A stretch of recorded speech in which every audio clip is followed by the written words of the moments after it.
Welcome back, you slippery slam dogs. Ah, damn.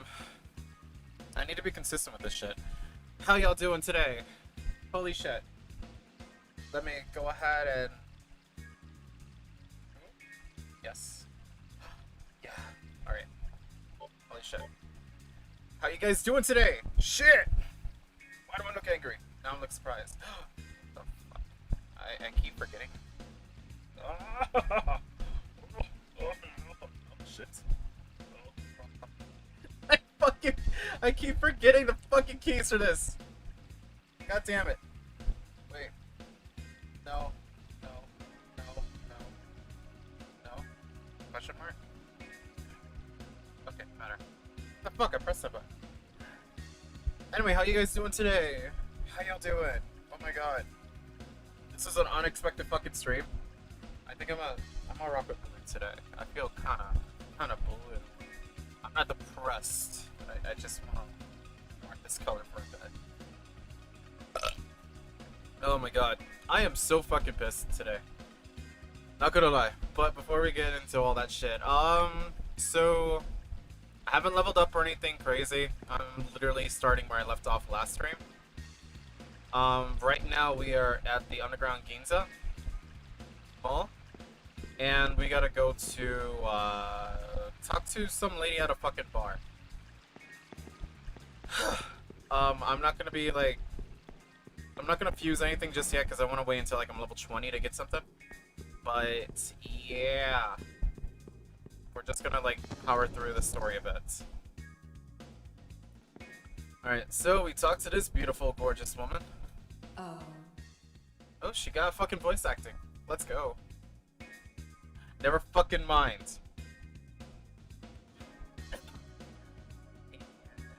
What are you doing in a place like this? I haven't seen you around before. Did you come to check out the assembly of Nahilo? Yeah? I knew it. You probably have something for that maiden, right? Nahilo's base, or is it Nahilo? I think it's Nahilo. Hilo's base of operations is right outside of Ginza. I tell you not to try it, but boys love risking their necks for girls. If it doesn't work out, come talk to me again. I have like no woman to fight for. What the hell are you talking about? Here's Loki, everybody! What did you say? Who the hell are you? What do you think you'd find here? A tall drink and a welcoming party? Sorry, kid, but I don't think they serve milk or juice boxes. I don't think there's any other. What did you say? Yeah, no, it's just the same dialogue. Let me see. Hey! Yeah, that's my room. Don't you even think of touching it. Alright, so we gotta actually go outside now. So, why I'm pissed. I am fucking starving. And I was trying to figure out, like, what to fucking eat. There's nothing to eat, and I didn't feel like fucking cooking. I didn't feel like making breakfast for, like, the 5th time this fucking week. So I was like, you know what? Fuck it, it's been a while. I'll try to, like, Uber Eats, because I try not to make that a fucking habit. The fucking... what was it? It wasn't a fucking tax. It was the delivery fee. This place is, like, probably, like, 5-10 miles away from where I live. Because it's, like, in the city. And they are charging me $20 for the fucking delivery fee. I'm like, what the fuck is this shit? Shit. But... give me a second, everyone.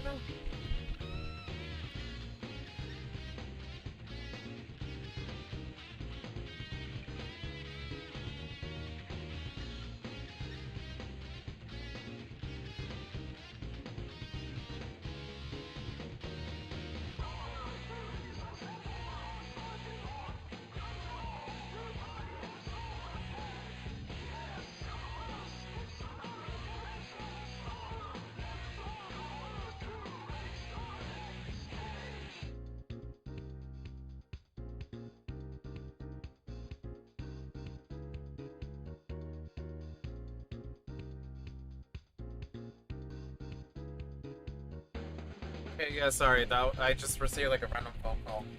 I guess I didn't pick up on time. But yeah, no, the fucking delivery fee was like fucking like I'm gonna just go ahead and attack. Delivery fee was like fucking $20, and I'm like trying to get a fucking like $10 meal. $9 and like some cents. Oh fuck, fuck, fuck, fuck. I don't want to like kill her. I kind of want to like get her in my team. But yeah, the fucking fee was like $20 for like a fucking $9 meal. I was trying to get like Chipotle. Just the basic like fucking chicken thing, and like they have a promo code for free fucking guac. I'm like, fuck yeah, I'm down. Delivery fee's like $20 fucking, and you expect me to also pay tip? What the hell is this shit? Okay, yeah, comply. It's not enough. Basically, the scene right here is how much they want me to fucking charge. I'm like, the fuck is this? You and I are too ill-matched to be together, so please make do with this. Son of a bitch. Do I gotta, like... I think I actually have to have, like, some kind of, like, sexy man on me.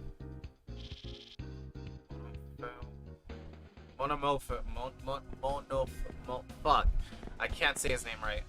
I gotta get him on at like level 20, so I think I'll probably like grind for a bit right around here. I don't want to like trigger. But yeah, delivery was like $20 fucking over a fucking $9 meal, and it's like I wish I can just like go and fucking drive over there and buy food, but it's also like raining. Which is probably why delivery fee is like so fucking stacked right now. But even so, that's a bit fucking much. It's like, what is this shit? Damn it. I just want like a quick fucking like meal. I swear to God, like whenever you try to like Uber Eats is like the most expensive as shit. I don't understand how people, even with a disposable income, can fucking like handle Uber Eats like 4 or 5 times a week. It's like at that point, you might as well just fucking learn how to cook or have proper habits. I can never get into that fucking lifestyle. I'll fucking Uber Eats like probably once or twice a month. At like the most. I don't do it that fucking often.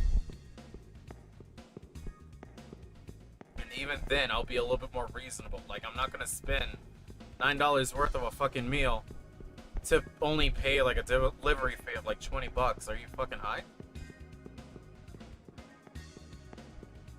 Especially if it's like 5 fucking miles away from where I am, it's like, hell no.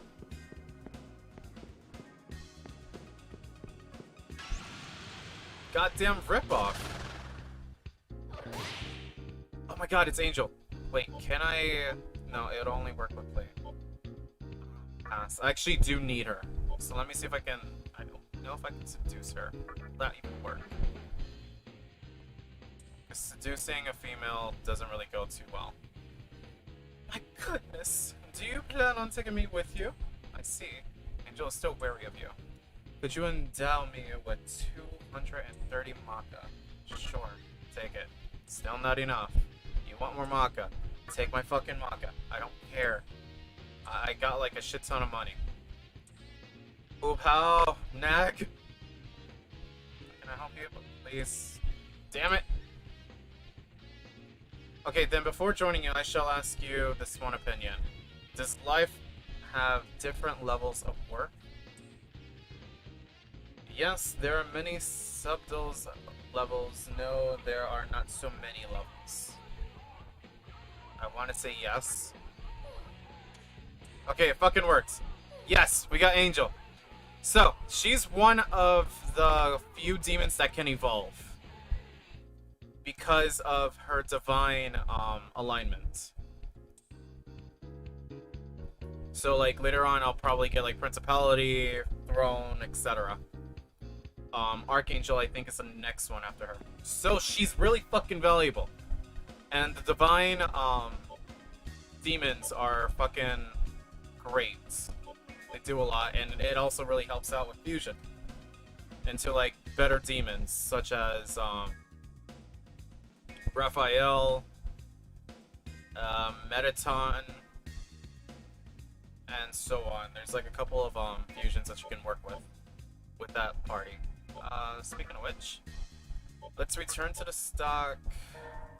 And summon. Oh, right, fuck, I forgot I got Lillian. Angel.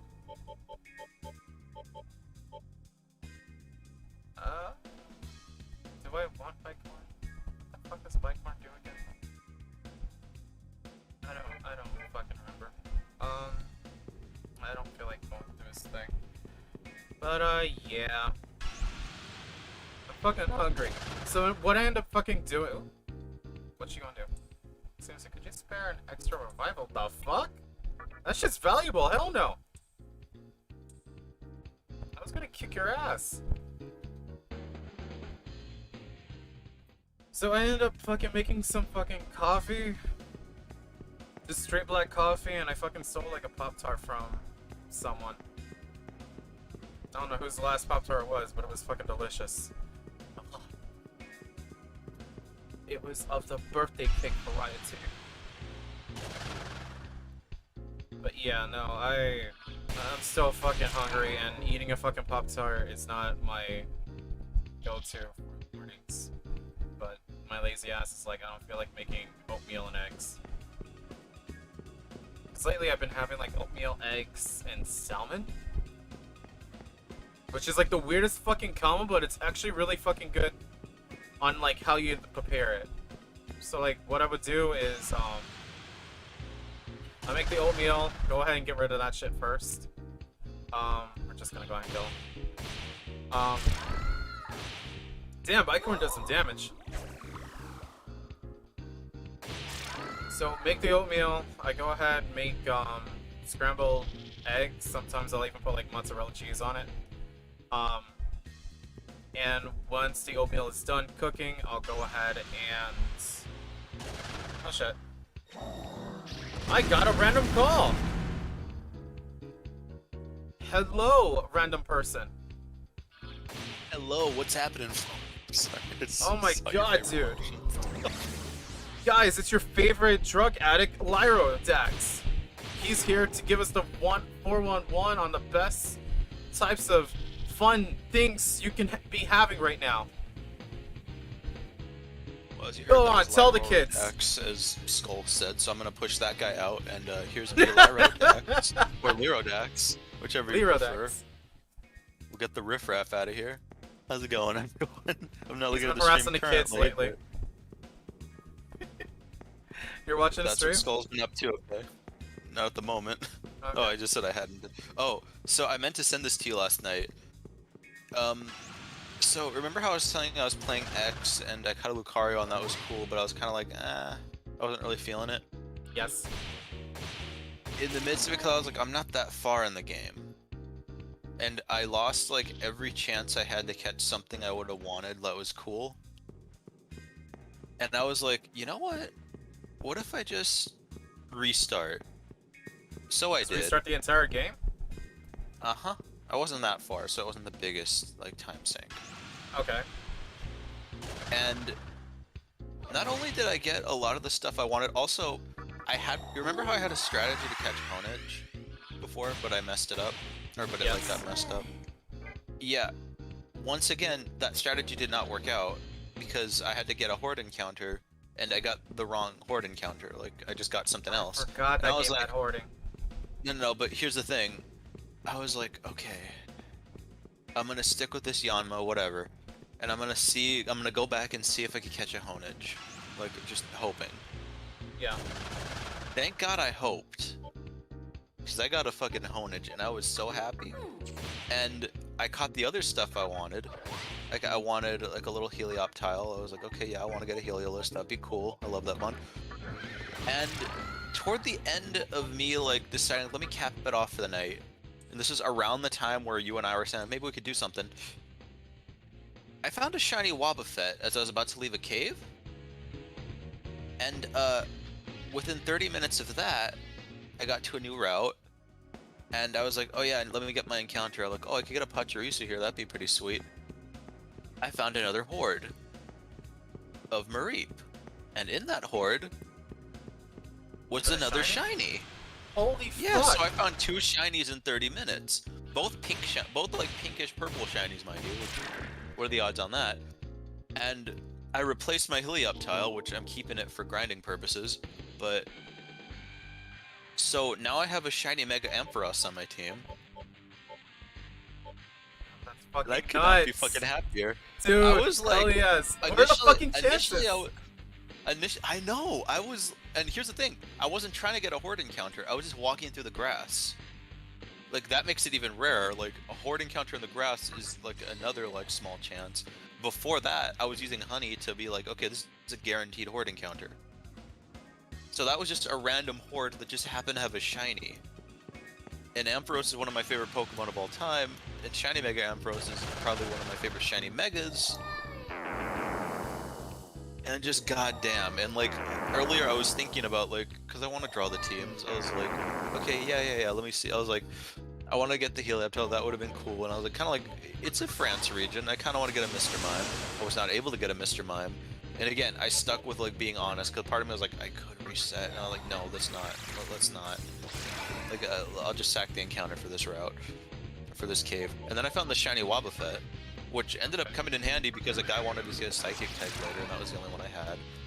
But then I found the Mareep, and here we are now. Because I wanted a cool looking team, and goddamn if this team ain't stylish as hell. Dude, Like, I'm so fucking raising happy for you. That shit is Me so too. hard to fucking pull off. I know, like, I was not trying to catch a shiny. I was not looking for shinies. And here's the fun thing. I have a copy of Y where I actually got a shiny charm and do shiny hunting in. Welcome to And the this was Cathedral of X, Shadows, where I had where no such things. I just got really fucking lucky. Ah, God. That was so lucky. I was scared I was gonna kill them too because I didn't have the Pokemon I used to catch things. I had like a Vivillon that has like Stun Spore and weak moves. I did not have that on my team on either encounter. I caught them in Luxury Balls, so I was so happy. You got him on a good ball. God. Yeah, I am. I It is so cool. I was like hoping my team would look cool. I'm like, you know what? It's kind of hard to make this team look cool, like the makeup of it. I was like, it's still solid. And then just by chance, I get this, and I'm like, you know what? This is like a gorgeous Pokemon. Let me accent it with another one. So now I'm raising a Florges, and it's a Floette right now. But god damn, this team looks perfect. Sorry to interrupt the stream, but for that, Oh, you're fucking fine, I'm dude. so happy. Oh my god. Fucking, I was literally just saying that, I was trying to fucking get Uber Eats. It's like I didn't feel like making, like, breakfast for, like, the 5th time this week. Yeah. What were you getting? What I were was you gonna trying get to fucking Chipotle, like, literally less than $10, because I was gonna, like, add extra guac. And, like, funny enough, they're doing a promotion where you get free guac. So I'm like, fuck it, I'm fucking down. And guess how much the delivery fee was? Free promotion. It's No. fucking $20. Oh god, dude. Fucking hell. Less than $10 fucking meal. And you want me to pay like $20. Yeah, that's what And I on hate top about of like tips and food everything delivery. else. Yeah. That's what I hate about like food delivery, even like getting a pizza now, where it's like, all right, you have your regular meal. Okay, yeah, it was like, all right, it was $13, not too bad. All right, plus tax, that's maybe like an extra $2-3. All right, delivery fee $7.99. Got what? Like $11, sure? and some of them are like, no, you need a $30 minimum if you're gonna order from us. Fuck you. I'm just trying to get one small thing and that's it. Because that I was fuck like you. at Next most time I'm ordering expecting a- like 17. It's like, now next time I'm just gonna order a bottle of Sprite and inconvenience your whole fucking establishment. I wonder how many people have done that. Like what person is just like, I don't want to go to the store. Yeah, Pizza Hut's open. It's way too I think fucking they early to eat pizza. I think that's why they established like minimums. Like because of people like that, probably. They're like, "Hi, can I just get like a 2-liter of Sprite?" Then at that point, you might as well just go to a fucking convenience store or something. Well, no, 'Cause, but like, it's the idea that they're losing so much money from doing that. Oh hell If yeah! they did, it's like you It's have to kinda send out like- a driver and pay for them just for that. It's kind of like how people sell their pins on Etsy, where it's like literally, go, you get it for like $2 and so on, and it's like, okay, sure, but like anything else? And it's like, no, I just want that one $2 pin. And so like they're losing a lot more money that way because they gotta also pay the shipping fee, and some people don't put in shipping fees for some of their products. I feel like, as someone who would like to sell pens and like, or not pens, but like pins and stickers at some point, and like shirts, I feel like if I did do like an online, because I'd love to go to a con and just sell these things, but I would if I did like an online store, I'd probably want to do them in like packs or sets. Like I know people who do that, and that would be solid enough. Because like if you have like a $10 sticker set, yeah, it's a little more to make that, but you're at least, you know, you're not having to like fork over like, oh yeah, it's a 50-cent sticker, unless you're trying to like get rid of stock. Yeah. But then at that point, it's like, in all honesty, I think the best approach for me, if I were to do stuff like that, is I would just probably put them in bundles. Yeah. Like fucking care packages or something. Like, if you want stickers from me, or if you want pins from me, or just something small, then I'll fucking like have like a fucking bag of all of them. You don't have to have that one. If you want more specific, then I probably would have to like come up with a system for it. That just reminds me of when I introduced you to the Matty Burrito server, and then he was like, "I love this art. Who's that little like character there in the watermark? Like, oh, I love her. Like, is there like a sticker of her, dude? Do you have like merch? I'd love to buy one." And Matty Burrito actually Then, fucking bought the logo sticker. Yeah. I was like, this is fucking nice, thank you. What a cool dude. I hate that I almost met him like twice at conventions, but I just like it just like wasn't able to pan out. That was the worst thing at like AX one year. Was I told you about that story, right? Where like I got like basically like heat stroke or heat exhaustion like the day after I went. Like I went like Friday and I went Sunday after, I think, but I wanted to go on Saturday. And here's the thing, is there were like artists that were like I wanted to meet that were like, I can't make it, guys. And then all these people were like, yeah, I can't make it. Like even just like other artists and like, you know, like cosplay, whatever that I wanted to see. A lot of them just said that they weren't going. So like, okay, I could afford to miss this. And then I see on Twitter, guess who got a ticket to AX? Guess who's making it? Like, all right, guys, I'll be in the artist alley if y'all want to hang. Like all these artists I wanted to meet in person too, and hang out with. That was like the only day I could see them, and that was the only day I couldn't go physically. You know what, speaking of which, I'm planning on going to a convention in the end of July. I've already bought the tickets. And I'm going to a convention called MetroCon. Oh, I've heard of MetroCon. Oh, do you ever watch Lupin the Third? That is one hell of a fucking turn away from that. No. It's connected. It's connected. It's why I know about MetroCon. Okay, yeah. I Okay, fucking cool, literally watched the entire series. like- Okay, hell yeah, Sam. At some point, like the early mid 2000s, I want to say mid 2000s, there was a MetroCon where Monkey Punch actually went there, and the people like, you know, working there, I guess, like staff or people, whatever, they made like an animated, like a whole like animated Lupin segment just for Monkey Punch, and like it's like Lupin MetroCon, whatever. Like look it up on YouTube. It is really fucking cool. Okay. It's like If you super can, well if you done. s- I like it. I would love to see it. We'll watch it on stream right now. No.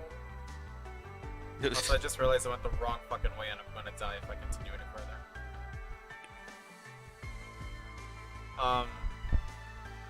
Yeah, no, I'm planning on going to fucking Metro at the end of July. gonna go for all 3 days, and we've already set up an Airbnb and everything else.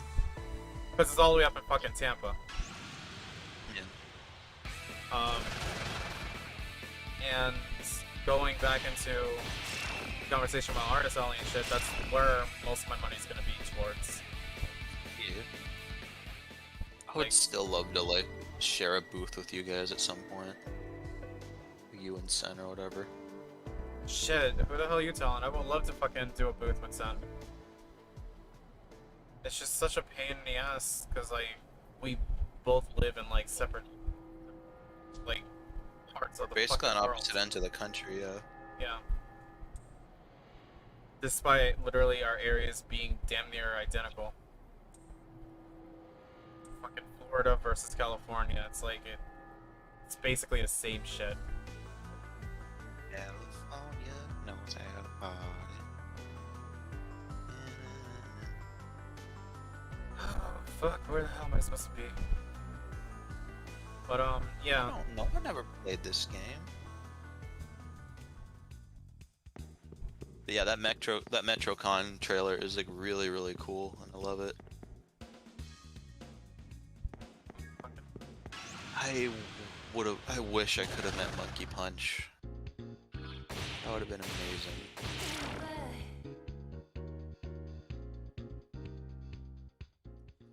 The thing I'm like really excited for, aside from going, it's just like the cosplayers. Yeah, So I cosplayers really are am. really rad. Oh fuck yeah! And I'm like looking forward to like seeing anybody who's like cosplaying as like Hololive or the fuck any like new show I guess is coming out that I've been like watching. If somebody actually cosplays as someone from Darling in the Franxx, I'm gonna lose my balls. Looking forward to seeing if anyone cosplays as my characters. You know, just.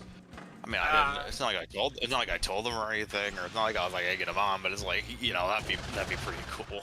That'll be pretty epic. It's not like I fucking gave them money to do this. No. That's fucking ridiculous. Who would do such a thing? The fuck? And even worse, who would go out of their way to make and buy the materials needed for such cosplays and distribute them accordingly? Who would learn how to make cosplays just for that reason?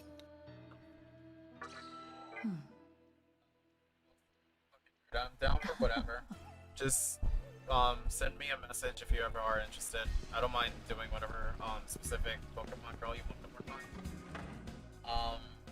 I have 1 hour until I go to work. I am sorry. Shit. Fuck. No, cause like fucking Firestar works around this time, and it's like I always fucking stream around this time. But the reason why I'm like streaming now is because one, the indie and Capcom presentations for E3. When's the Capcom one? Huh? When's the Capcom one? It's supposed to be happening like I guess 2 Right more now? hours for you. Okay. Well, I could probably just put it on while I do stuff, but if need be, it's... I mean, everyone in like every server I'm in like comments on it. And there's stuff I do... That and Nintendo are the ones I'm curious to see. I completely forgot that it was going on because yesterday I was doing that draw pile. You know, it's funny is I forgot to mention to the people there like that I was in it with that you know how I told you like I separated my accounts, so my main one's like pretty much just like SMT3 Yeah. for the most part. When I like hopped in the draw pile, I had not used the other alias for it, so I got tagged in that, and I feel bad because it's like normally I'd love to like and retweet it and comment because I was like, yeah, I had a great time, but you know, I didn't want to connect the two. If you know what I mean? No, I understand. Yeah.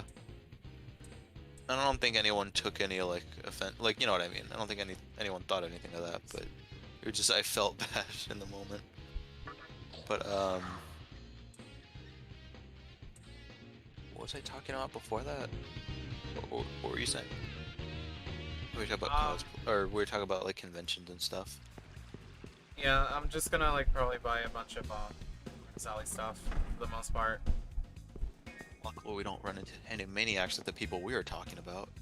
Right?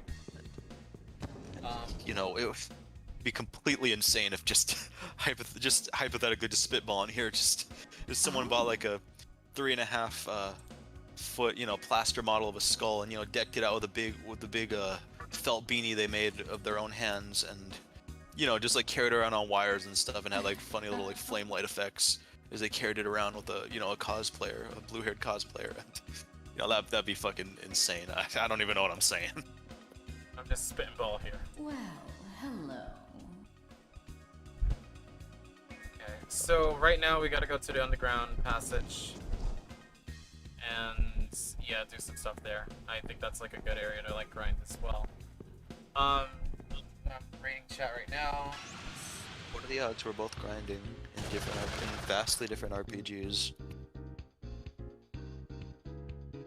I mean, Pokemon and fucking SMT Yeah. are like almost one and the same. It's just SMT was the one that kind of started the whole like monster collecting gimmick of like collect a monster and they'll do battle with you as your party. And fucking Pokemon piggybacked after them. It's I think just in style of game. I mean, Pokemon was based on bug collecting. If we're gonna play like that route with it, but it's well, like this game is it's hard more to like really the say DAs like and how demons much. and shit. Yeah, Pokemon. That was the thing, is like it definitely had its ideas of like, well, something mythical and crazy, but I feel like they based it more on like kind of like legends and like not cryptids really, but just like ideas like that, like mythology more, like in the earliest days. It's really cool when you look at like what influences Pokemon designs. Yeah. Is there like a documentary on that? Or no? There's a, you know I normally don't watch Did You Know Gaming. I have not watched in forever, but there's a really good episode they did about Lugia. I'll link you to that after. It is insane. I think I talked about it before, but the story is crazy. Lugia was intended, like the guy who made Lugia, he intended for it to be a movie exclusive Pokemon because at the time the rules on that sort of thing weren't necessarily set in stone. Like with Digimon or other series, they could have one that's exclusive to the shows that's not in the games and vice versa. But Pokemon, they weren't really sure yet, because like anything they showed was usually in some way, shape, or form going to be in the games. So the guy intended for, like he designed Lugia like the way he did, because it was like, it's like nothing we've seen before, and that was the idea, was it to be like its own contained thing. And then eventually Pokemon kind of fought to like make it a thing, and he was like not that happy about it. Lugia went through tons of design like element changes, and there's like speculation and theories about it. The creator, the guy who was writing a lot of Pokemon at the time, like the show and the first movie especially, that guy is a freaking like tank of a human, because he was saying like, I could not have gotten through that if I was not constantly taking pills and constantly drinking every day. Like he was on stuff like 24/7 while he was writing. Damn. Like he even Must have admits been to it, extremely like stressful. yeah. Oh yeah. And here's the thing: is he made like the movie was going to be something else initially, but he wanted it to be like a lot darker than what we even got. And they were like, no, you cannot do this. Like Pokemon's for kids. And then they were trying to like rewrite it to be like, they wanted it to be like even more kid friendly. But at the time, I guess there was like some sort of like crisis or something. I forgot exactly what it was. Like some crisis, some pandemic or something that basically, you know, they were distracted. Oh, I think it was during the Porygon incident or something like that. Oh, with the whole seizure episode? I believe it was that. Don't quote me on that, but I think it was like the instance where it's like, basically, you know, the company like Pokemon, Nintendo, all of that. He was basically like, okay, they're distracted right now. My bosses, my higher ups, they're not really paying attention to me right now. So let me write what I have in mind, like kind of compromise a little bit, but make it darker than what they wanted. Okay. And basically, yeah, he wrote Pokemon the first movie on that merit. So while his bosses were distracted, he kind of like got everything. He kind of got the ball rolling on that. And by that point, by the time they were like free to really like look into it and like put their foot down, it was too late in production. It was like too like late in. So they're like, okay, well, let's hope this works. And it became one of the highest grossing movies in that country and in the world at the time. Yeah, it was really fucking good. Yeah, and from that, they basically said, all right, since you kind of proved to us what you could do on your own, we'll just sort of leave you to it. Like, you could just sort of do what you want. Like, if we have a problem, we'll let you know, but you kind of got your own full creative reign here. We trust you. Like, this guy went behind their backs, and if it was not good, he would have lost his job, like, on the spot. But he did his own thing and made one of the highest grossing movies. So it's kind of like, what happened with, like, Nomura, of, like, this is your fucking best shot, if you fuck it up, we'll fire you. Essentially. Well, they didn't really threaten him with that. Like, at the time, I don't think his job was on the line. It was just he took a gamble because he wanted to. It wasn't like, alright, you're on your last leg, you better write this movie good. Like, no, he was writing for the show just fine. Okay. Yeah, he just decided he wanted to take his own direction with the movie. And then because that movie did so good, they were able to make Pokemon 2000, which is the Lugia movie.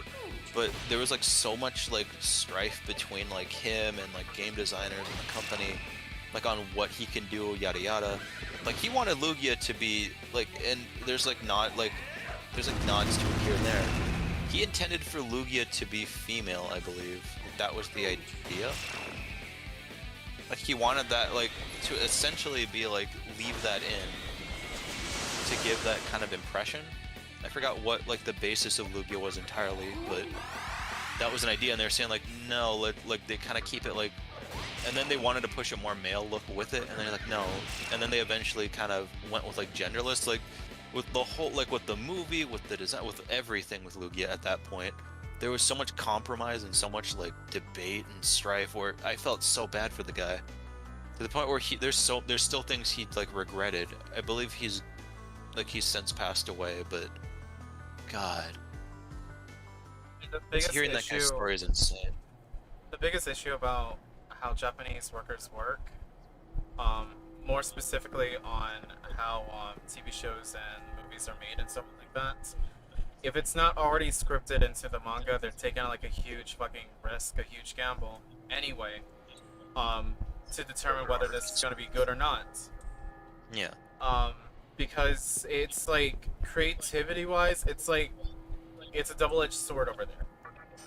And they play it so fucking safe that any wrong move, anything that costs them money, if you cannot get this perfect within one shot, then you might as well just like not work with us. In recent development, it's really just a whole situation with what was it? It's its name like Nakamura or Nomura? Like, it's not Nomura. It's Nakamura, right? Tetsuya Nomura? What do you think? Tetsuya, who are you thinking of? No, I'm talking about the guy who worked on Sonic and Dreams and made Balan Wonderworld. Yeah. Where he was like pretty much given a fucking chance to develop a fucking platformer for Square Enix, but failed ultimately because of how high expectations the game originally had, of like creating 80 fucking costume designs while still making the fucking game playable. And it's like, your cutscenes are fucking beautiful, but it's like you've completely forgot or just don't understand the basic gimmicks of what a platformer is. It's like you have all this fucking costumes going for it, and it's like your character can't even fucking jump in a platformer. Yeah, Hideki Naganuma, that's who you're thinking of. Okay. I hate when I get names mixed up because it's always like I know them, but then I start thinking of like every other high-profile name I can think of, or like every other big influence. And I'm like, like that's why I forgot that's why I couldn't remember Miyazaki for like 2 minutes. Exactly. When I get my name scrambled. It's like there's some that are just like sound so similar to each other.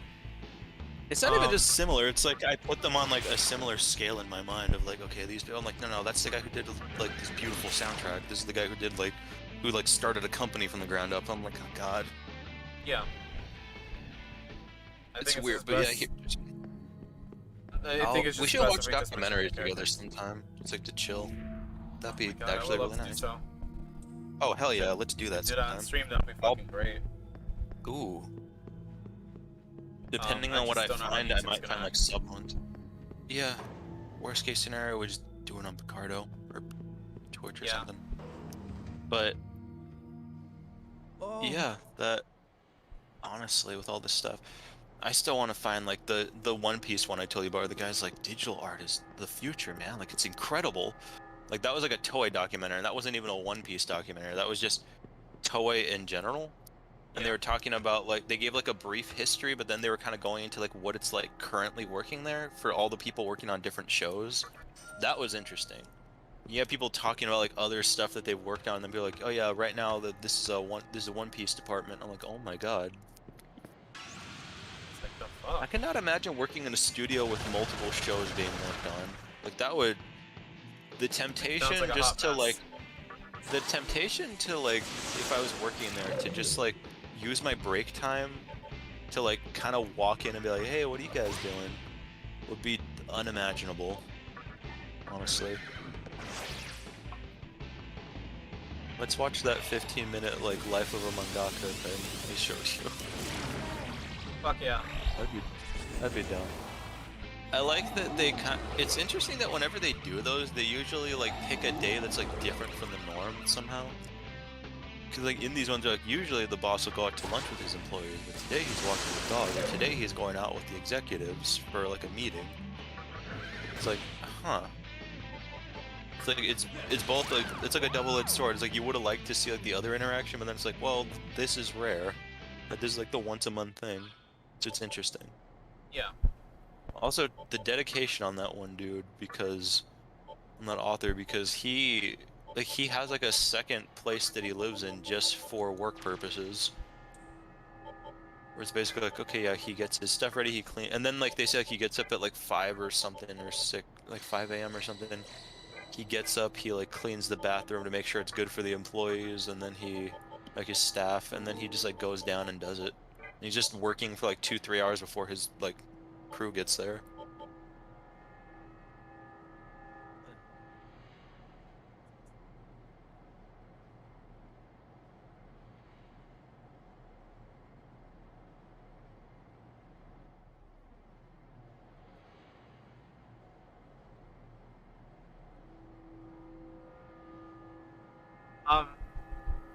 I guess going back on to God, what the fuck? Yeah, going back to Nakamura, whatever. Just going back into just the general of like how the Japanese are with shit. In all honesty, I kind of really do feel bad for a lot of those people because they're already working hard enough as it is, and to have like creative restrictions is really difficult. Because if it's not like an established fucking game or series, then it's kind of hard to just continue it on. Yeah. It's like I don't want to bring Sonic in this, but it's like he's a good example. Versus like the Yakuza series. God, I want to watch Sega documentaries so bad. I need to find them. Like I something don't on think like there Sonic fully development. is a one. Well, it's hard to say. I mean, I found a documentary on like oh, GBA Legend of Goku documentary, so I don't doubt that there would be something for Sonic. Like I found like really obscure documentary. It doesn't even have to be like a big production value thing. Sometimes it's just like they'll be doing it like while they're in production of a game or something, or just they're just interviewing people. Either way. I just don't want to see like wild speculations and shit like that when it comes to. Oh no. Sonic The ones I specifically. find aren't like speculative stuff. It's like actually like, oh wait, I might have to go do something really quickly. So Yes, I have heard of Puyo Puyo Tetris. Puyo Puyo Really Tetris fun is game. cool. We gotta find games to like stream like together, like multiplayer. There is Bomberman Online. We can try that. I really want to get that actually. That's one I've been like wanting to do. Let me Shit, if I can get a fucking icon of you, I can add you on, and then we can just like have fucking play streams. Yeah, I would love that. I'll be right back. I just gotta go grab something. Yeah, no problem. Oh shit.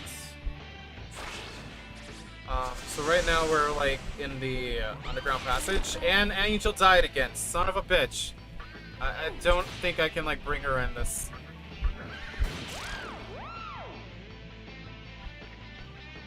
And I am not gonna waste another beat on her, so we're just gonna nuke party member Mamunofu, which ironically is the fucking demon that I want in my party anyway. So fuck it, we'll go back with Angel later. It's not like I really need her. Because her Hama skill's not really that great, but I do want to get more skills for her. Okay, we're halfway out of this. My god. Smash would be fucking fun to play. Someone beat it all the way here. What? A demon? Is he a mantra demon? You really think he's with them? Oh no! Oh shoot! Oh shit! I gotta report this, everyone! Blast your fucking heads right open. But yeah, fucking, oh my god, E3. That's like the main topic I want to like bring up. Once Lyra comes back, we'll probably talk more on it. But wait, can I don't think it's necessary for me to come back. Yes, hell it is, I guess. I'm gonna be completely honest. I'm not expecting much out of E3.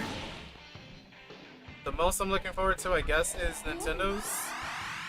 But I'm more specifically like looking forward to just more SMT5 news. Anything else would be like a fucking bonus to me. We are going to we're gonna attack, fuck it. Yeah. Critical, baby. And I am out. Oh, thank God. But yeah, the fucking Capcom Direct is supposed to be coming in today, later on, and then there's like the indie before, so I'm looking forward to that as well. I really want to see like what cool indie games are gonna be out. Hopefully on Switch. I have not touched my PlayStation in a hot minute now. But yeah, Nintendo, I know they're probably gonna like release their new characters for Smash. I'm gonna be completely honest, I probably, at this point, I want fucking Dante from Devil May Cry in the game. That's really it. If I don't get him or whatever, I'm not even gonna feel disappointed. I just have like, I barely have any expectations for that game. Because when I do get a character that's gonna come out, it's like, okay, sweet, he's out. Play for like 5 seconds. Alright, well, time to put this back in my fucking case and never touch it again. Because it's not like, there's not much replayability for Smash. They can throw all these fucking characters and I still wouldn't really feel that entitled to play.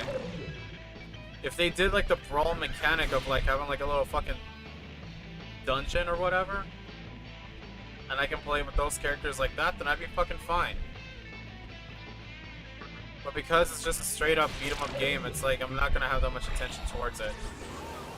Because like I'm huge on Tekken and Street Fighter, and even with those games, I don't play that often. I'm like the most casual fucking player there is when it comes to fighting games. And I'll still beat your ass. And Smash is something that any fucking like Mario game I've never really been into. The most is like Mario Party. I always find that shit fun. Not taking like any hot jabs on the series or whatever. I think they're all really fucking fun for what they are. but on the long run, like, I fucking play games that, like, either take up a lot of my time, the story is fucking interesting, or the gameplay is just fucking perfect.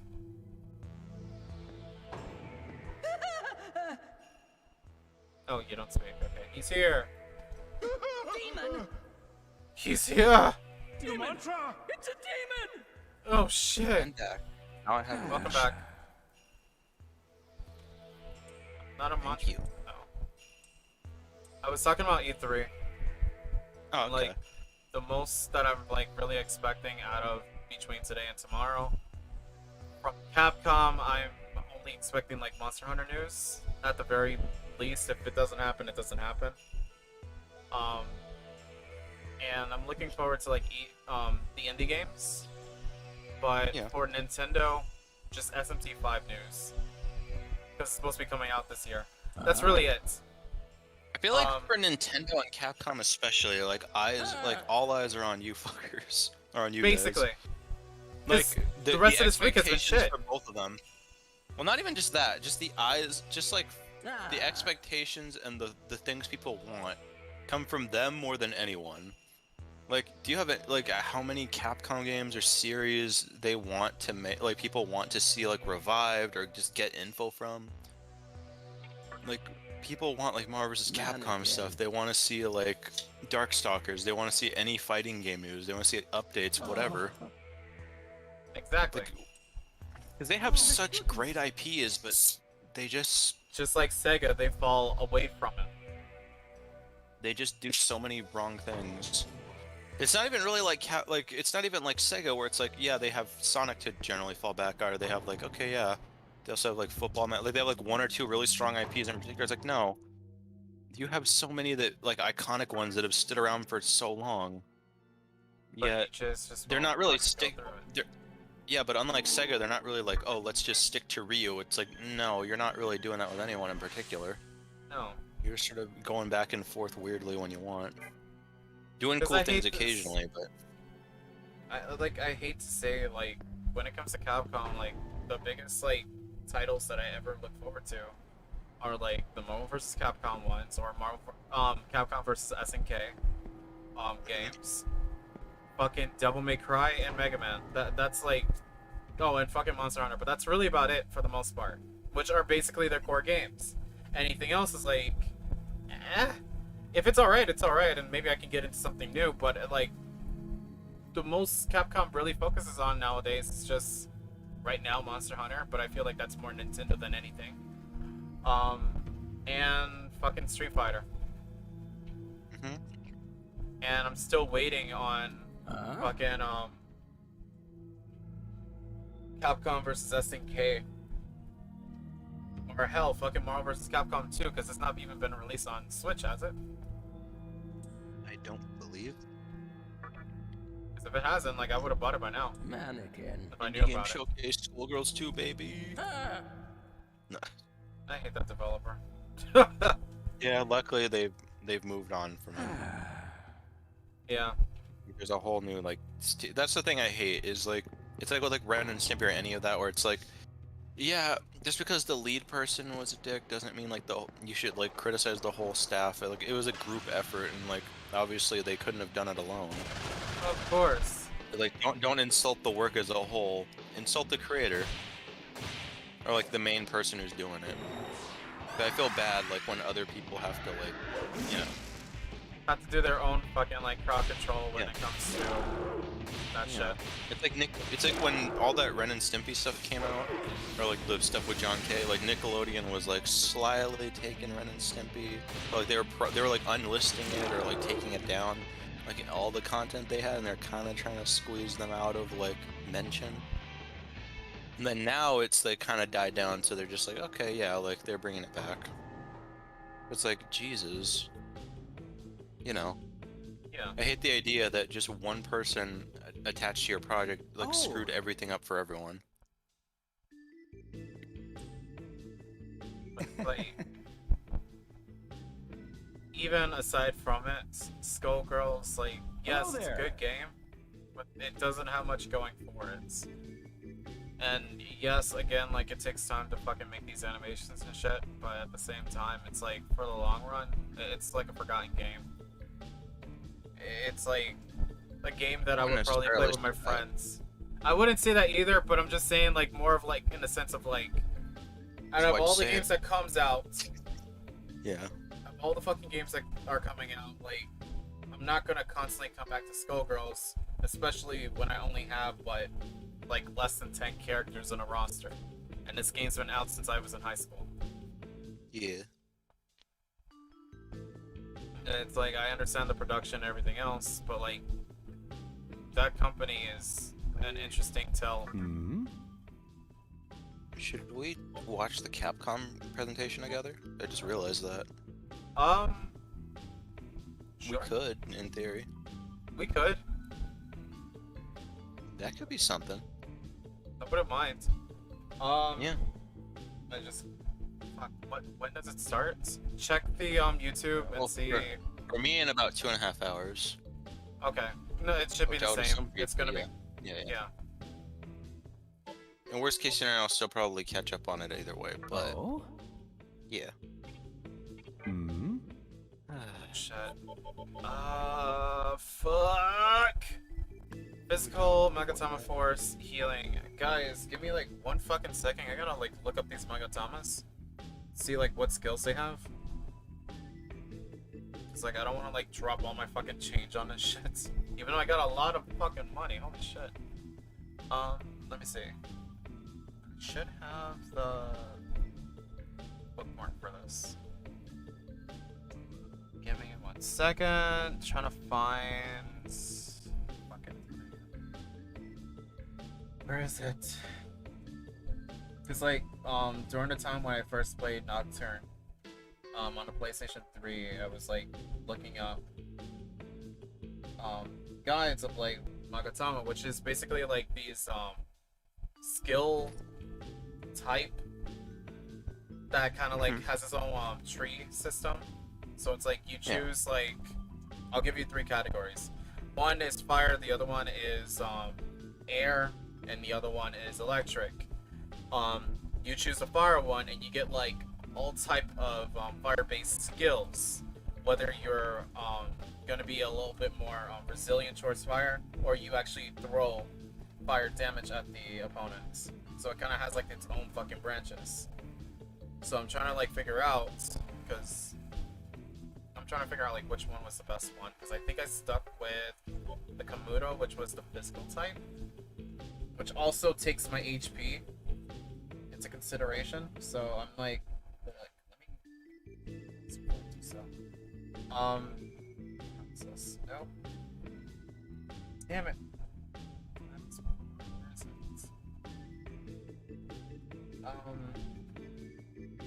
But yeah.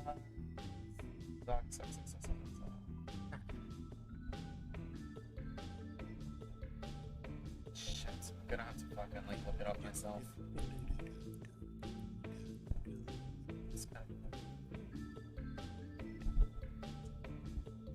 I forgot. I've been trying to do Dollar Shave Club. Trying to do a super sponsorship, but like I actually really want to like try that service. You mean like get sponsored by them, or actually just like, Actually use their try them out. service? Actually use their service. I'm like scrolling through my fucking bookmarks.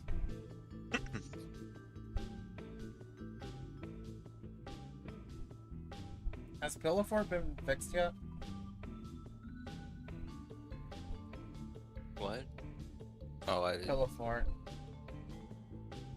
Oh, people have been using Pt4, you know? Okay. I don't know if it's like 100%, but it's been pretty... I've seen people active on it again. Found it. It's... Sorry. People are using it and it's not messing them up. Yeah. Okay, so I'm not gonna. Let's look at Kamuto.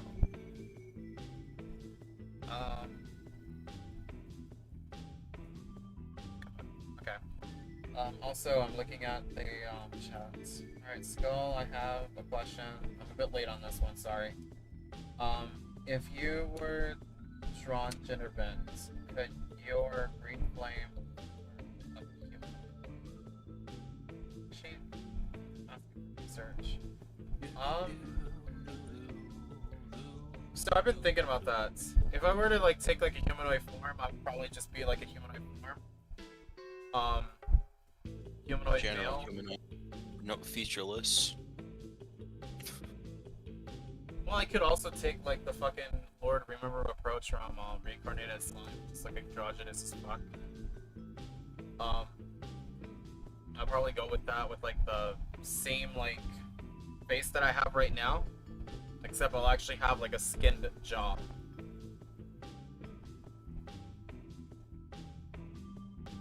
Then I can actually stalk. Okay, so perfect. This is fucking great. This one, Kamuto has Heat Wave, which does 16% of HP, of my HP, but the physical damage is a medium. Focus, which is something that is really important. The next physical and almighty physical attacks increase the damage by 2.5.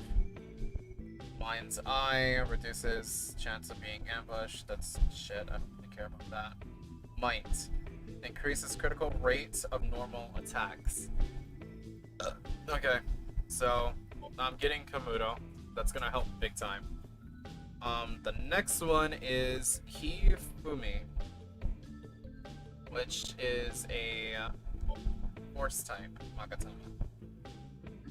Fumi gives Tornado, which is a very useful fucking skill. I remember using that shit a lot. I'll probably buy it. Fucking War Cry, which does decrease of attack _2, anti-force and void force, which has damage or nullifies. So I'm probably just gonna get all these. Fuck me. And the last one is Anka, which is a healing type. Gives Dia, Fast Retreat, and Media. Completely useless, so we're gonna go ahead and pick up these two. That okay with you? Yes, bye. Ah, my wallet. Mm-hmm. Fuck. Oh, Got me. that okay with you? Hmm. Okay. No more, please. Oh, Gonna buy else. Chakra drops. that okay with you? Hmm. Oh, This one checks to see. Oh wait, no, I don't need that. Chakra drop. MP recover slightly. oh. Hmm. No, I'm fine. For now. 6 revival beads. It's poison.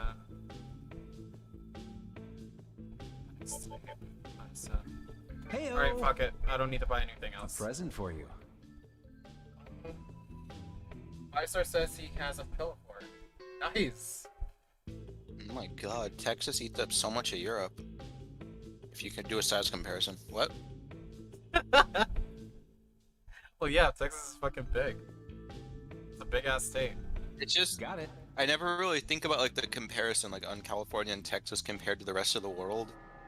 Like, it never hits me like just how large they are. Because it makes me think like, oh, if I traveled through Europe, it would be like a breeze. Like just getting from like northern to southern California takes like 6 to 9 hours depending. Uh-huh.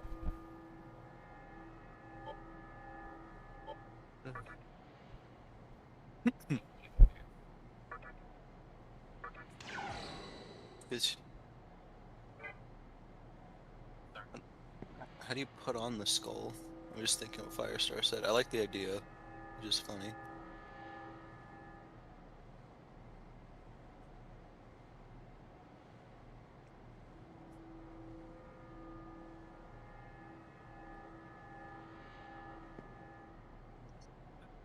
I'm not saying it hasn't happened. Trust, it's happened.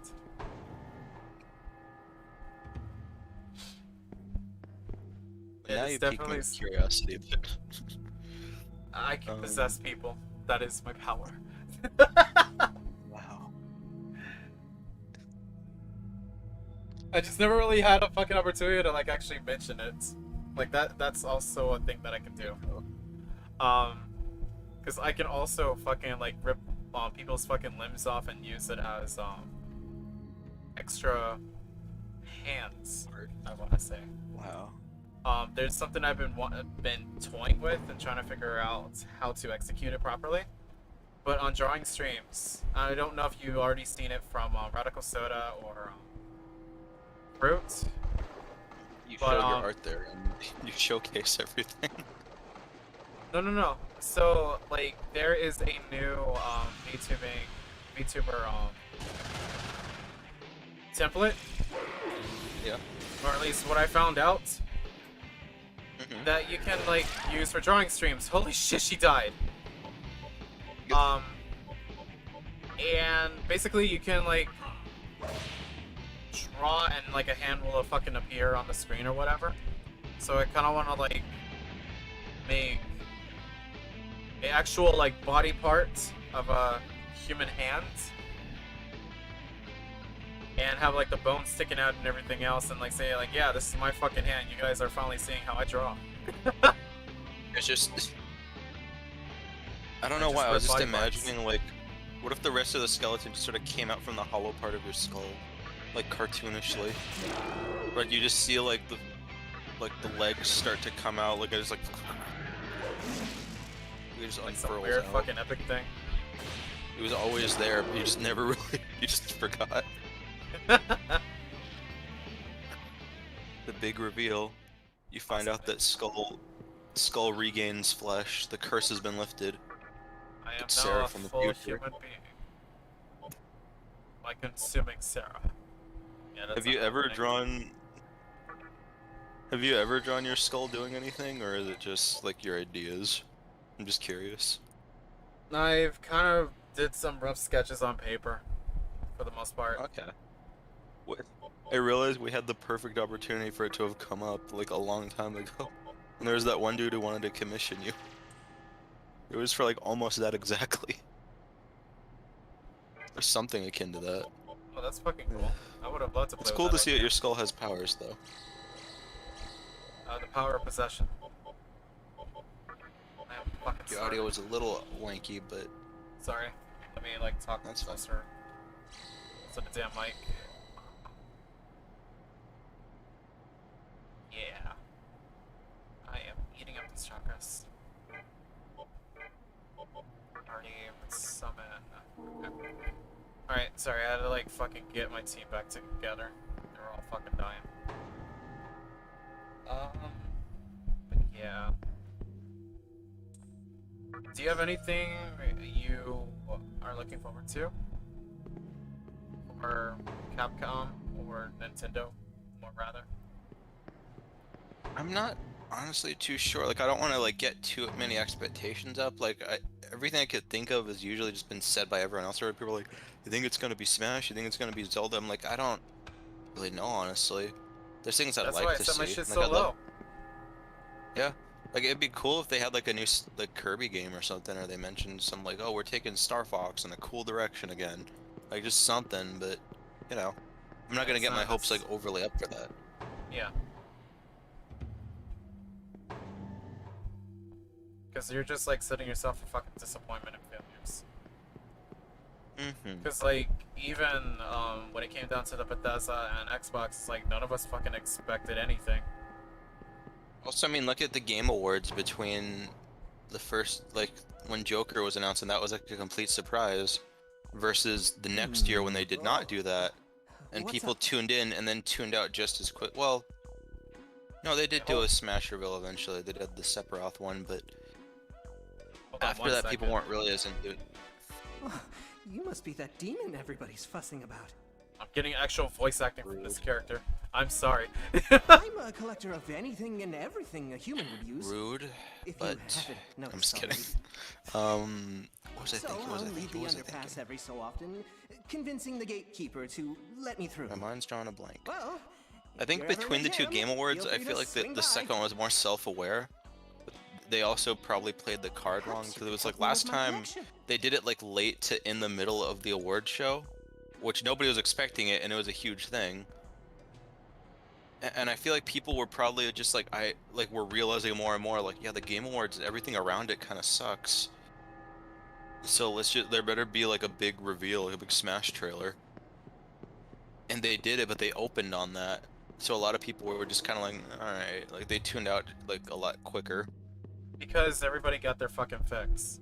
Yeah, they got it immediately instead of like having to wait. Which, you know, it's better, I guess, depending. Except that was a big trailer. That was cool. So they probably could have held off on that a little bit. I was not expecting him to be in, but it's cool that he is. Makes you wonder who it. Go ahead. It just really makes you wonder who's left. Yeah, I don't know what their next plans are for the next character. Well, also the fact that Sakurai said like, oh yeah, I have figures of all the characters, even the Is ones that aren't in there yet, in my little vault here. The gatekeeper's I'm like, not letting oh you my pass God. through to Ikebukuro, is he?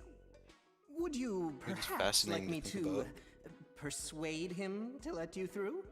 It's like, not gonna lie, the first time I really like noticed the divide in the fan base, because I don't really keep up with that shit, Then was let's when make a deal. fucking Hero from Dragon Quest, from the Dragon Quest series I'll popped up. persuade the That was such gatekeeper a to let big you carry mix. on with your travels. In return, Well, I feel like they definitely you took a have to right find call just to something saying I'm like, oh yeah, let's add some of the other I want protagonists in Theo. just as like a thing, It's a small because portrait it's not painted that by difficult, humans. I'd imagine. It's small yet detailed, and Well, like, it the thing uses is this, watermarking like, people technology don't- that changes patterns. It's not even our fault. It had value at one time. It I is. think. Because, like, I heard I mean, yes and some no. humans Yes and no. valued it more than theirs, Just as much joking. as I'd like to Because, find like, one. Japan I have has, no like... clue as to where one might be. Let me... It's, like, Though, for me. I heard they It's were like- found in abundance where people were crowded together. A city, perhaps. I'm Yes, we're sure going to you'll come Ginza, we're going to know. Ginza, I'm skipping all this. I'm sorry. We're going to Ginza to, like, steal a fucking bill from somebody's room. Anyway. So... Yeah, no, fucking, Dragon Quest is, like, a mixed bag. Because it was one of... It still is. It's the top 3 It's an insanely RPGs huge that, deal like, in the really world. helped us. Yeah. Because it was Dragon Quest, Final Fantasy, and Shin Megami Tensei. Those are the main 3 that kind of built how RPGs are and the standard that it carries throughout Does it time. help that the creator has a huge... God damn it, I need to switch on moves. The creator just has like a huge bias against the Western audiences, kind of his own doing. But Like, that's the you weirdest fucking thing. Yeah, it's you make like, the game's intent. It's like, I don't know if it started out like that, because yeah, that was the thing, is they didn't really put too many Dragon Quest games out there, and like they changed the name because I guess they thought like, oh, maybe that wouldn't. It's like Dragon Quest, that sounds like a fine name in the West. Honestly, that would have been fine. that's I forgot it. they changed. Because it's Yeah, like, they changed the name so people didn't know they were playing Dragon Quest. So by the time you're like, okay, Dragon Quest 8, it's like, where'd the other 7 go? Oh, you've been playing them? but here's Like my the thing. friend said he had one of the games on Game Boy or Game Boy Color or whatever, but he didn't know that it was the same It was series the same game. because the But, like, localization was done weirdly, and The- the more, sorry, just some games like the music quality was worse over here, while Japan got like the full version of the game, and we got like weird butchered things, and then like, you see, Americans don't even like our stuff, so blah blah blah, like they don't even try. It's like, maybe because you're giving us a worse version, you're delaying it, you're doing weird shit to it. You're like intentionally making it shittier. Of course people would be upset about that. Sorry, go on. The thing is, Dragon Quest hasn't been released that much in the US, and It has more than you think. That's what surprises me. yeah, but it didn't pop they off just- until like fucking 8, and then they were Yeah. like playing games with us, and then when 10 finally fucking was released, it was only released for the Japanese audience. It was a fucking online game that still to this day people want to fucking play, and after 11, people are more interested in playing Dragon Quest. And the thing is, too, another thing that I want to add is that with Dragon Quest as a series, it's literally, as the name goes by, Dragon's Quest. The game is like set in like such a fucking medieval time. It's not fucking Japanese specific. It's Yeah, not I like don't- fucking Final Fantasy where like you fucking see like a bunch of anime waifus, even though yes they are, but it's not like it's trying to revolve itself around it. It's medieval. I think another thing that bugs me is, like, and every part of the world's done this at some point, especially to America, is when they decide to like dumb things down or like change the title or something, because for some reason they think, or just anywhere in the world really, because it's been done to Europe and Japan too, but like, okay, let's alter things about the game because the audience might get confused. They won't be able to figure this out. They'll get really they won't understand. It's like, are you fucking daft? But I'm Like, supposed to don't- understand the fucking situation with Genova and like how fucking Cloud and Sephiroth originally had a fucking relationship to find out that fucking Sephiroth, fucking spoiler alert, is like doing this all for his goddamn mother and shit, and it has like even more complex story when you add fucking Zack into the mix and have like 3 different fucking arcs of the series. And then on top of that, the remake makes it even more difficult. It's like, don't even try with that shit, because like fucking Dragon Quest is a very simplistic game for what it is, and it has more of a twist than what it's giving off when you're first playing like the first like 10 to 16 hours, however long it beats you to the first act, because there's multiple acts in the story. Yep. Because the It's just- ultimate twist Go on. on Dragon Quest is like, at least for the more recent games, but even I think Dragon Quest 3 started this shit, where it's like you fight the villain of the game, and it turns out there's even more into it. There's a greater evil than what you were perceived as. The fucking motherfucker that literally like cursed your entire castle, and you as a player thinking that that was the main character, you're dead ass wrong, because he was working for someone else that they were also trying to fucking reincarnate the ultimate evil, which you're gonna have to fight. So it's like it adds more into the story and the mechanics of it all. And fun fact, Dragon Quest was the first game that originally started the fucking critical system. Okay? Because like Dragon Quest was the one that started the critical system, and then fucking SMT was the one that started the extra turn system. And like the fucking weaknesses and shit. Later on, each other adapted to its own thing. And fucking I need to go back and like actually look at what fucking Final Fantasy offered. I feel like it's pretty obvious. But like Dragon Quest has like such a huge impact in gaming, and we barely got that much of an introduction with it. The most that has been really popular has been 8 and 11. And 11 nowadays have been like more perceived for because of the VTubers.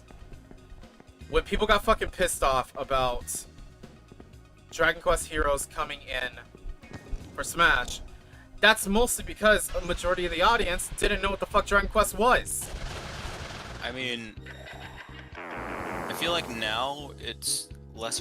Enough people know what it is or knew about it, but just didn't really look into it. Like, I feel like a bigger version, like the most like massive version of that, even though it wasn't of that same scale of popularity at the time, was imagine being in 2001 and thinking, who the fuck is Marth or Roy? That's Being the thing, anyone yeah, that's because literally nobody not in fucking knew Japan, about that would. Fire What Emblem. I love, one thing I always think about is I kind of wish I could have seen like the first 3 Smash games with the stuff they had in mind, because it is so fascinating to hear about that development.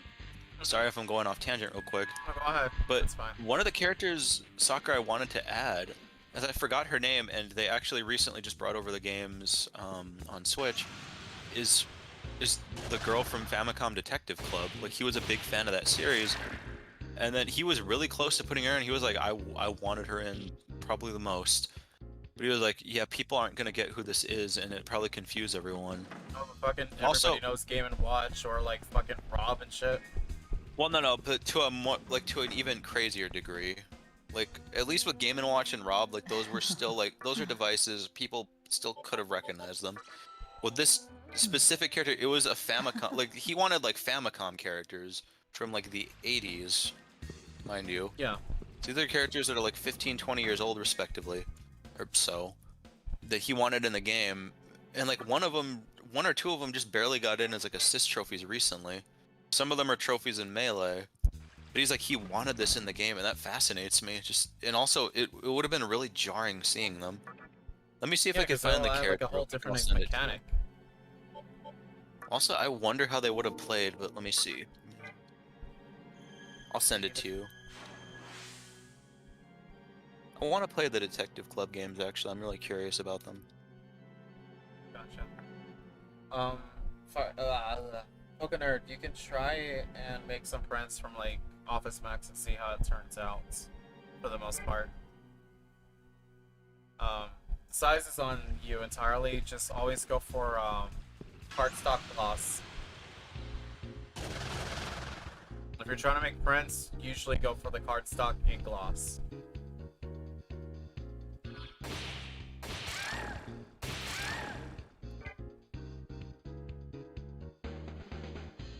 Yeah, God, I can't stand it sometimes with people. Yeah, okay, I sent them to you. This is who we wanted in the game. Which, this would have been really jarring to see this, and I would have loved it. Here's the thing, is part of me wants to just one day assemble the kind of fund or like start like big fundraiser projects to mod this sort of stuff in and give people like the kind of dream projects they had in the, like that they wanted to make all those years ago. There's so much cool shit in games that I could imagine developers are like, I wish like we did not have the time for this. I wanted it so bad. I would love to see this. I mean, I feel like you'd very easily get like in trouble for that. Who knows? But just the idea of showing. I wonder what would happen if you showed Sakurai that like, hey, we added this girl and this other swordsman guy into Melee. What do you think? It's pretty shit. No. But I'm sure like they have to do a lot of play testing too with the characters. Or at least the characters that they 100%. feel are... I mean, like, at one point they value. considered James Bond GoldenEye was such a huge deal at the time, and then like that, like I don't think we'd get an actual like Pierce Wait, are you Brosnan. being like, serious or movie being character. stupid? Yeah, that was a legitimate thing on the table. At one What the fuck? That's insane. Also, okay, a lot of things were on the table for Melee and Smash 64 at the time. Melee especially. There was James Bond, there was this girl, Ayumi Tsuchibana or whatever. There was another guy, I think, Sonic and Tails were, or Sonic at least was a thing. Sonic almost got in, actually, at one point. He was that was the supposed to be a problem, is Melee. he was very, very close, and the thing was, they were like, you approached us just barely too late. They wanted Snake in, and they were like bugging about it like constantly, and they're like, we can't right now, man.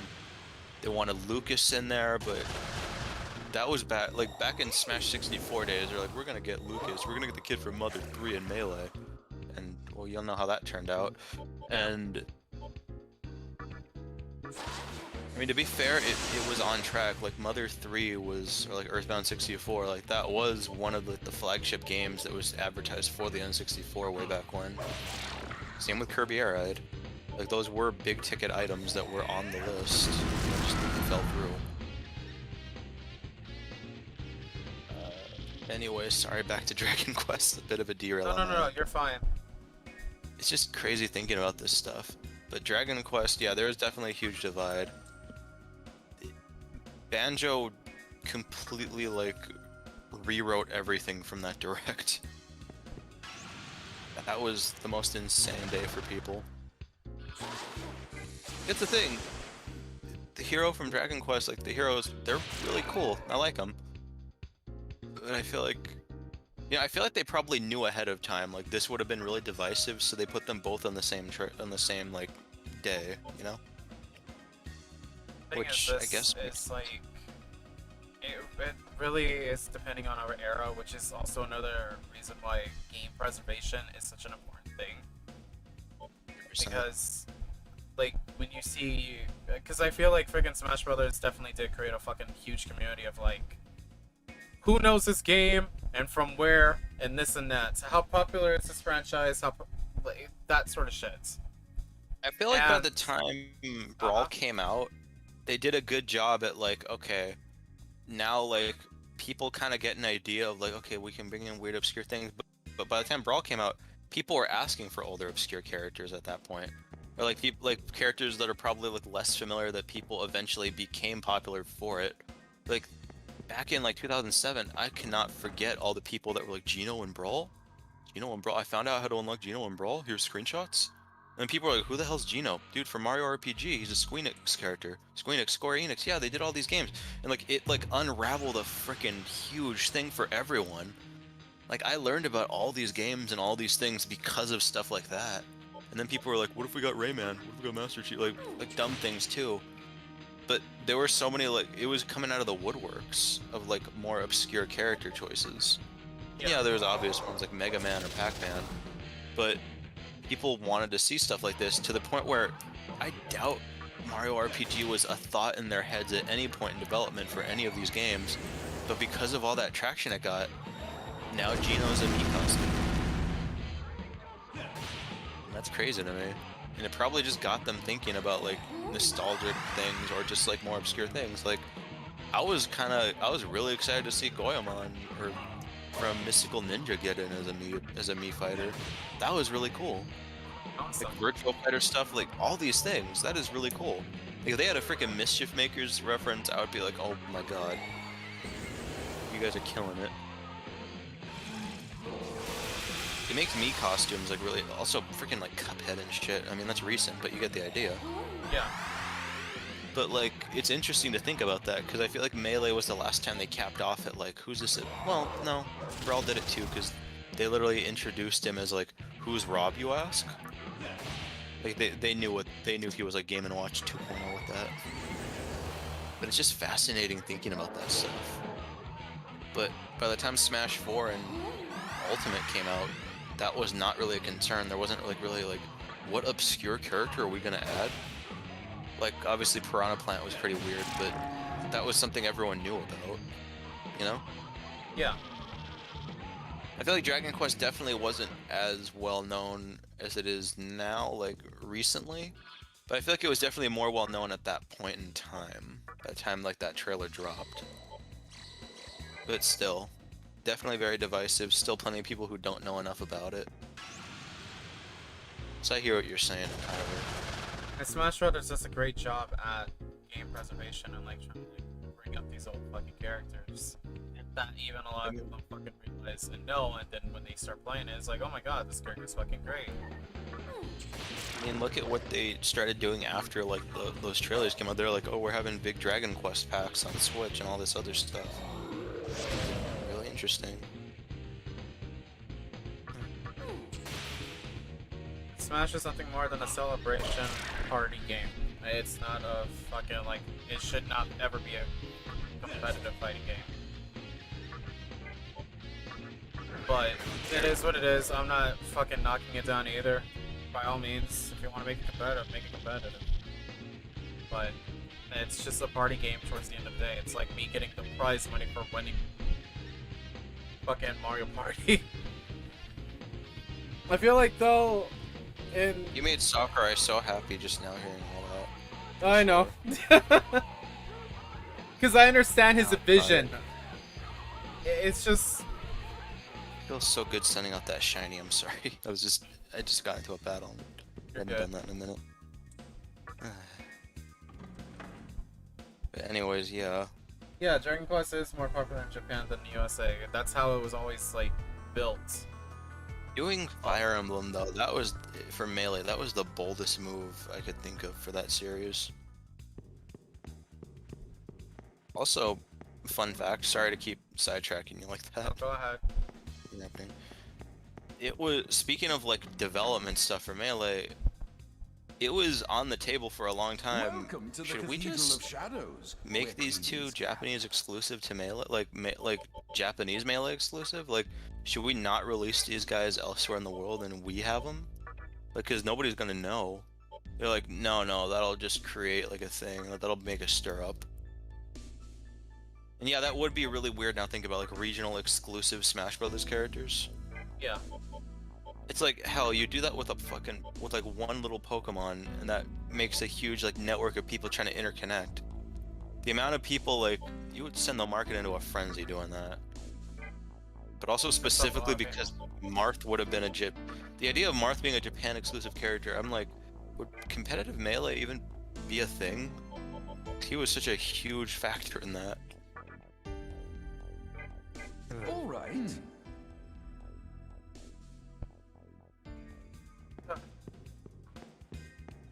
Sorry, I'm just like, my mind's all over the place. And just like localization and exclusivity between stuff. Hey! It's crazy. It really is.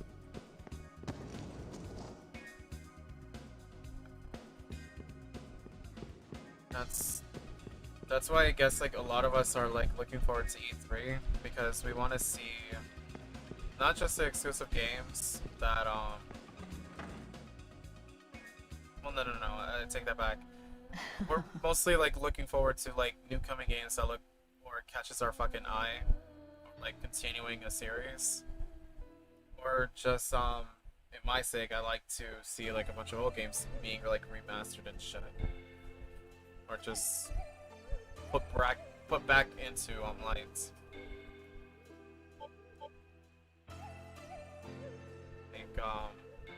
I want, this is completely fucking weird and a bit off topic, but I would love to see fucking Tasmanian Tiger 3 to be fucking released on Switch already, because they just released 2 like a couple of months ago. It's like that something a little bit obscure, but it's like fuck. 1 and 2 are already on Switch. Bring me 3 and I'm a happy boy. It's like I want to see fucking announcements to that or some shit. I don't care. Like I want to see old games be brought back. I'm called the Tasmanian Tiger. I just got My It's boy, got my new arms are life breathed back heavy. into my... No. God damn damn it! You jackass. I fucked up the wording. I was gonna say I just got new life breathed into my series again, and boy, my arm's tired. Back to Slim and Boomerangs and stuff, and boy, my arms are tired. I'm back to throwing around boomerangs and scaling cliffs, and man, my arms are feeling pretty good. Guess I must have gotten used to it. Just complete. It's like Soul Calibur 2, Link is an exclusive GameCube. Yeah, Exclusive to G. I love the exclusives on that. It was like Link, Spawn, and some other thing. Like really wildly different exclusives. Yeah, fucking Spawn was exclusive to Xbox and Hayashi exclusive to PS2. Fuck, I didn't realize it was that fucking separate.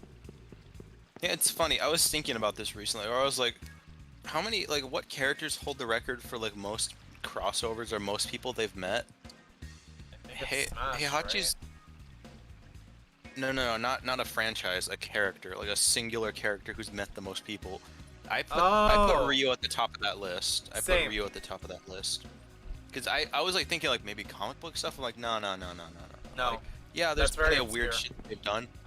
Yeah, like Spider-Man met that dude at Best Buy who was swinging around with him in that commercial, and that was pretty neat, I guess. But you know, like Ryu just lives such a charmed life, and he's not even doing shit to try for it.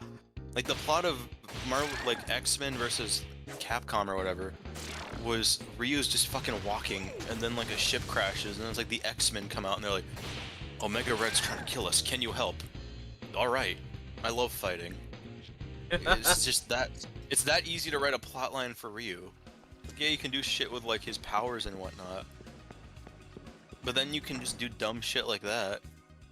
And it makes it even more interesting.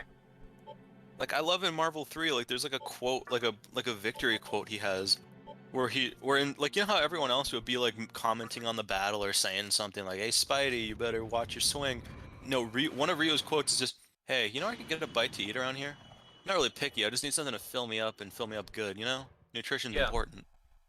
I'm like, Ryu, I fucking love you. It's like you're not the most like insanely charismatic, you're very You're very one note most of the time, but that makes me love you even more. It's all on how you build your characters. Well, I feel like also in a cast where everyone else is pretty like cool and charismatic or like wild in their own respect, it makes him stand out in a weird way that I like. But yeah, I think Ryu's probably met the most people, because it's like, not only has he met like nearly everyone from Capcom at this point, he also crossed over with Marvel, Tatsunoko, everyone in Smash Brothers at this point. It's funny, I'm And thinking because about it. Ultimate, yeah, he officially has met everyone in Smash. Yeah. And he's done other like weird crossover games. Like, okay, like the thing is, like, there are some characters who have met more obscure things technically. Like Heihachi holds a record where it's like, well, We had a deal, right? yeah, he Well, has hand fought it Ryu over. too, and he also is the only person I can think of that's met like Okay then. Parappa Deal's a and deal. Sackboy Now, hold and on the a Big second. Daddy from BioShock, respectively.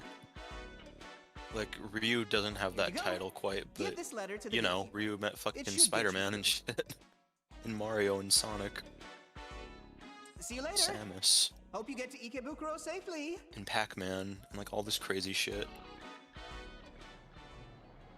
It's like, at this point, I kind of like see Capcom as like what Sega's doing with Sonic. They're just like throwing him in fucking crossovers. And that's just been going on for fucking years. But it's they've like been to doing sell your that. franchise. They've been doing that for, like, 3 decades now at this point, practically. Yeah. That's not really, like, a... It's nothing new. Like, I know Yeah. it's not. It's just very interesting to like see like they really don't put that much effort into some of their shit. Well, I wouldn't necessarily say that, but yeah, it doesn't seem like they're, like, that they put all the most care in the world into these things anymore. Yeah. Collaborations does tend to be quite a good penny. Sorry, I just like had a brain fart and I was trying to recover. Fuck. I don't want to continue any further. I kind of want to like level up a bit because Yeah. going any further would mean I would have to fight an asshole that will immediately kill me. He is notoriously known to be the man who wipes you out first turn. He So- is the one who knocks. Yes. I never watched the show. Because I'm playing this game on hardcore, and I feel like I'm a bit underleveled right now. Oh yeah, well I beat Shadow the Hedgehog on Kiss Your Ass Goodbye mode. Motherfucker. That reference. I'm gonna send you a picture sure those it's hilarious. Also, yeah, I don't know if you saw the character I sent you before, but No, I yeah, see it. thinking I about saw how it. she would be in Melee is really a wild Jarring. thought to me. Like, how the fuck could you make her a character like that in the game? And also, you think like Snake was a problem, or Joker would have been, or Bayonetta would have been controversial. Imagine fucking James Bond. It's a regular ass dude with like a suit and a gun, and I'm trying to imagine how he'd be like scaled. That'd be It's a really weird fucking thing, weird. Too. Like, they're actually adding like a fucking movie character. That could have opened so many Yeah, fucking no, that's- doors. Yeah, that's why they like halted, because they're like, no, we thought about it. He was like big on the list, but like, yeah, he is a movie character. That doesn't count. That's a testament to how big GoldenEye was. It's like opening a whole different fucking genre. Look at this shirt. It's- Bart knows books. Bart knows beer. Bart knows babes. Is that a picture of his mother and sister? Yeah, I don't know where. I feel this is like the weirdest bootleg shirt I've seen, and I love it. Ah! I would love to collect weird bootleg merch. I like that the quality of Bart like rapidly decreases within each panel. I think it starts out with like, okay, yeah, it feels like an actual like image of Bart they probably ripped from somewhere, and then the second one's like, okay, someone drew that, they did their best. Then the other one's just like, we They're got just this throwing off a movement. weird mural at a school. Yeah, because this looks like a fucking school t-shirt. Bart knows books, beer, and babes. And I also like that he's like standing on a table. Why is he taller than Homer? And also, yeah, like Marge is condensed, or Lisa's like also very taller and older than Bart by the look of it, because she has like weirdly like wide shoulders. It's really jarring. Marge is like kind of like Hobbit condensed. That shit is a cursed image. I do not take enjoyment in this. Can we just like edit out the top and bottom images and then just leave wear the Bart fucking- knows beer? No, we just wear Bart knows beer shirts and we go like we'll meet up and we'll wear those shirts and we'll go hit the town. And actually go to fucking clubs and shit. Yes. Would I Senpai remember actually when be down for a fucking club? I don't know. I don't think so. Maybe.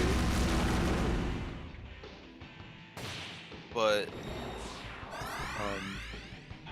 I remember before I turned 20, like when I was like 20 or so, like when my birthday was coming around, my sister was, or no, it was before that. Like at some point when I was, a few years ago, my sister was just like asking like, what if on your 21st birthday, we just get really fucking crazy, we just start a bar fight, like smash glasses and shit, and then the moment things get too heavy, you just go, got a blast, and then you do like a Jimmy Neutron thing and leave.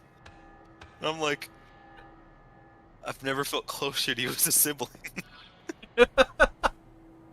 I just love smashes a fucking beer mug over someone's head, like smash a glass on someone's head, punch Just someone. screams out, got a blast. That reminds me of my favorite fucking Jimmy Neutron moment of all time. Like nothing that's like peak comedy for me. Did you remember the episode with the nightmares? Like where Carl's like, "Oh Jim, I'm having nightmares, lima beans." Dude, and how stupid. could I not? And with the fucking No, I lima bean love- and everything? Yeah, but the was- episode at the ending fucking gets me so much because Fuck, what was it? it has like the lima bean follows them into the real world, right? And it's like this like killer thing with like big sharp teeth, and it's like ah, and then it like goes to commercial or it cuts away to them eating a big lima bean, and like Oh yeah, he's yeah, like, yeah, yeah, "Hey, that's no, right. No, but then Jimmy's like, see guys, all you need is a little bit of ingenuity, so whatever, and a creative mind. But Jim, you hit it on the head with a hammer. And Yes. the idea of Jimmy Neutron just fucking being like, guys, I got this, and pulling like a fucking ball peen and taking it to someone's head is the funniest imagery I could possibly muster. Like, can you imagine that, like, in the episode, like, Jimmy just pulling out a fucking hammer and hitting someone in the head? It's like, fuck science, I know exactly how to end this. Like, just the idea of Jimmy just being, like, unnecessarily, like, barbarically, like, aggressive with things. Or violent. Like, Jimmy Neutron being violent is really funny to me. Like, he's not like, I'll use my shrink ray, or like, yeah, let's see how you like being covered in jello, or something stupid. No, he just pulls out like a fucking, like... Hammer. That's a stone. No, he just has like some... He just puts on like some brass knuckles and beats your Or ass. gets a fucking Glock. Or he like pushes Sheen down the stairs and like throws like a block. It's like, fuck you, idiots. He's like, hey, look over there, what? And then he swings a cinder block at your face like Yeet. an uppercut. Is Jimmy doing shit like that, or like just being like unnecessarily violent? It's really funny. Or just Jimmy pulling out like a hammer, like a ball peen, and smacking someone with it on the head. As morbid as that sounds, it's the funniest shit in the world to me. What would you say to a It's like Jimmy the- Neutron reboot? I think it should stay how it is, personally. I mean, there was stuff that they... Here's the thing. There's stuff that they wanted to do with it. And I'm curious, like, I would be fine with a continuation, maybe. I would prefer it if they could somehow bring back, like, that style. I don't know if I'd want to see, like, HD Jimmy Neutron, per se. I don't know, I Like feel like hyper-realistic it should- eyes and shit. I feel like it should stick in its style if they can do that. If they're able to, please. I feel like it should be. But I 'cause wouldn't it's say kinda like Ed reboot and it. Eddie. I'd be yeah, it's like don't reboot it. I'd want to see it be finished with what they had in mind, because they literally said season 4 of Jimmy Neutron would have been the darkest season of Jimmy Neutron. Yet, I'm like, what the hell does that imply? Some They're deep like, if our shit. if our company didn't shut down, like, this is gonna be the most brutal season of Jimmy Neutron ever on Nickelodeon. Like, what does this imply? What does this mean? What is dark? Like, people are actually like, is this the Dark Jimmy arc? Like, what is this? Don't understand. Like, they were like Jimmy's evil clone was gonna come back for a season and completely make his life hell, and I'm like, what? What is this? Like, you did an episode of that. You did like 2 episodes with that. Why do you need to do? What else more do you need? Hello there.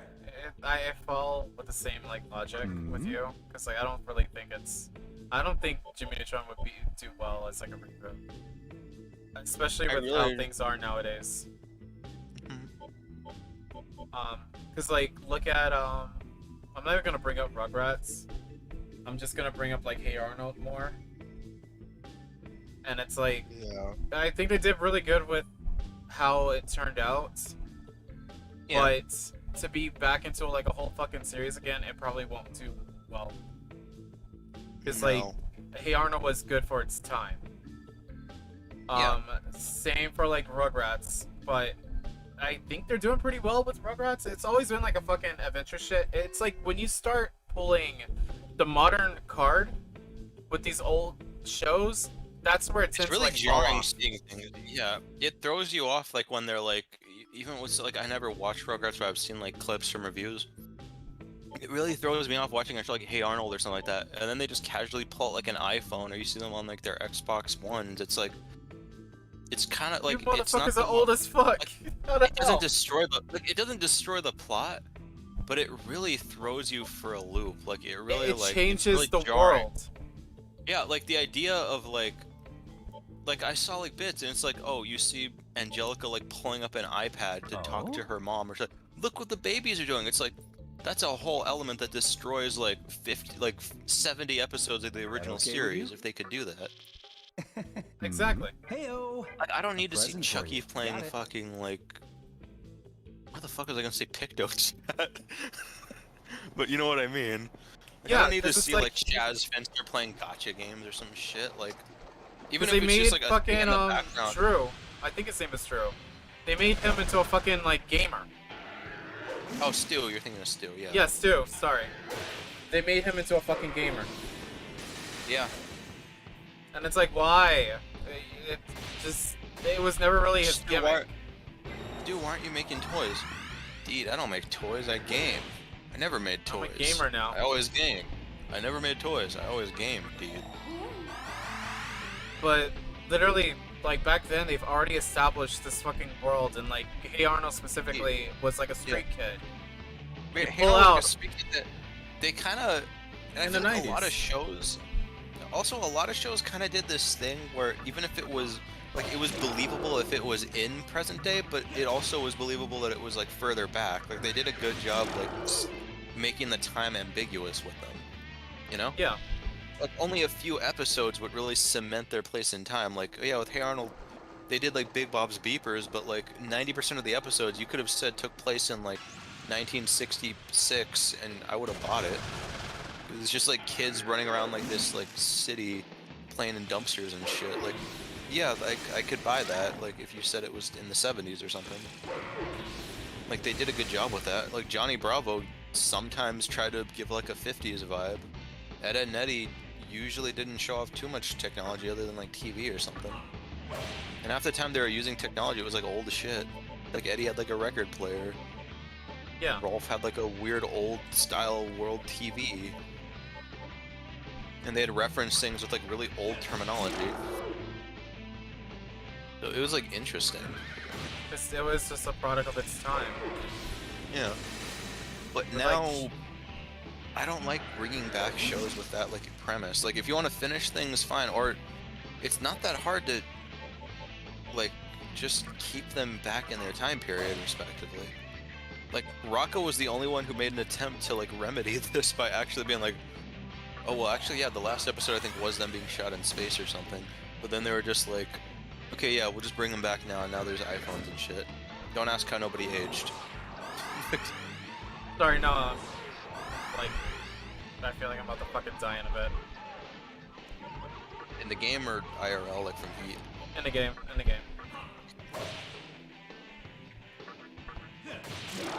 But But yeah. yeah, no, it's just it's a product of its time, and like to bring back like old stuff.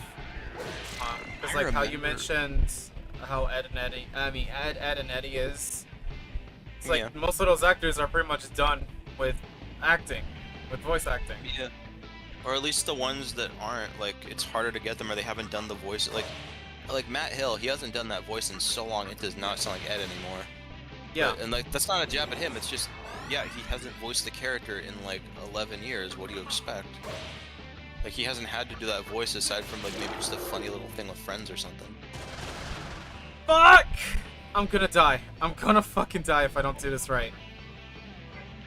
But also, yeah, like Eddie's voice actors just kind of, I don't really like replacing voice actors when it's not necessary. Like with Stu, yeah, you can't get him back. With the original voice actor, that's not an option. No. But with someone like, it's like they're still around, they're just retired, so it feels weird doing it. But also, you don't need to revive it. Like, I like seeing the ideas that they could have made. Like, something like what they did with like Invader Zim too. Like, no, I'm not talking about the movie, but like they had a whole season of like, or even if fans just took like their wing, because that's what they did with Invader Zim. There's like a whole season that was like just, like plotted out. Some of it was storyboarded, some of it was animated, some of it was like had full animatics. Some of the episodes were completely scripted and voiced. So fans were just kind of like, well, we have this information, let's make the episode.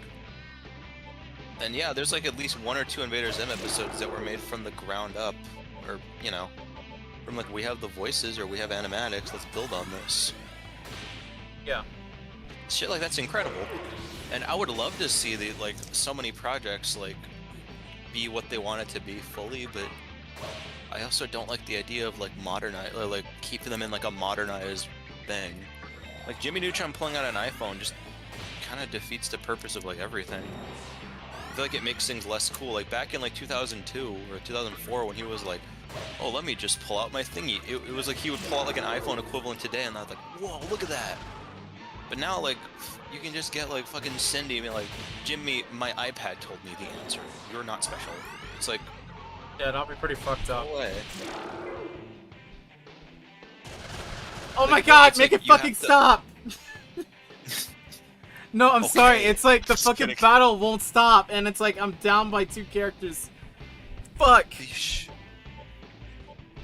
Oh my Just god! remember, just remember the 3 things we talked about. Bart knows books, Bart knows beer, Bart knows babes. I'ma slap you! Love you too. Wait, can I use Agi? Please. Yes, we got a weakness. Extra turns, baby. Let's go. Slug. Oh, fuck. I'm so fucking nervous, you have, like, no idea. I'm using, like, my items like a motherfucker. Also, I'm, like, feeling like I'm getting a heat stroke. You just try to take a break and get some water if you want. Especially if you just gotta So- grind, it wouldn't hurt. It couldn't hurt to make it a shorter stream today, and we can always just hang later. Taking care of yourself is important, buddy. Oh, of course.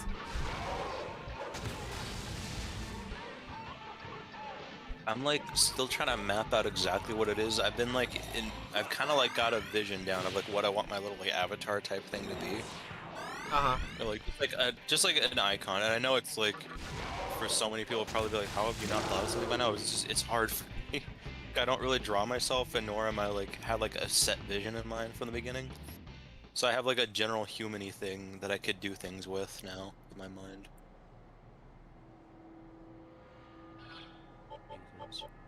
Safe. I'm gonna play this really fucking safe. Because one step could mean that I could fight another fucking set if I don't do this properly. I'm sorry. No worries. I'm like having a I heart want attack that right for now. a reason.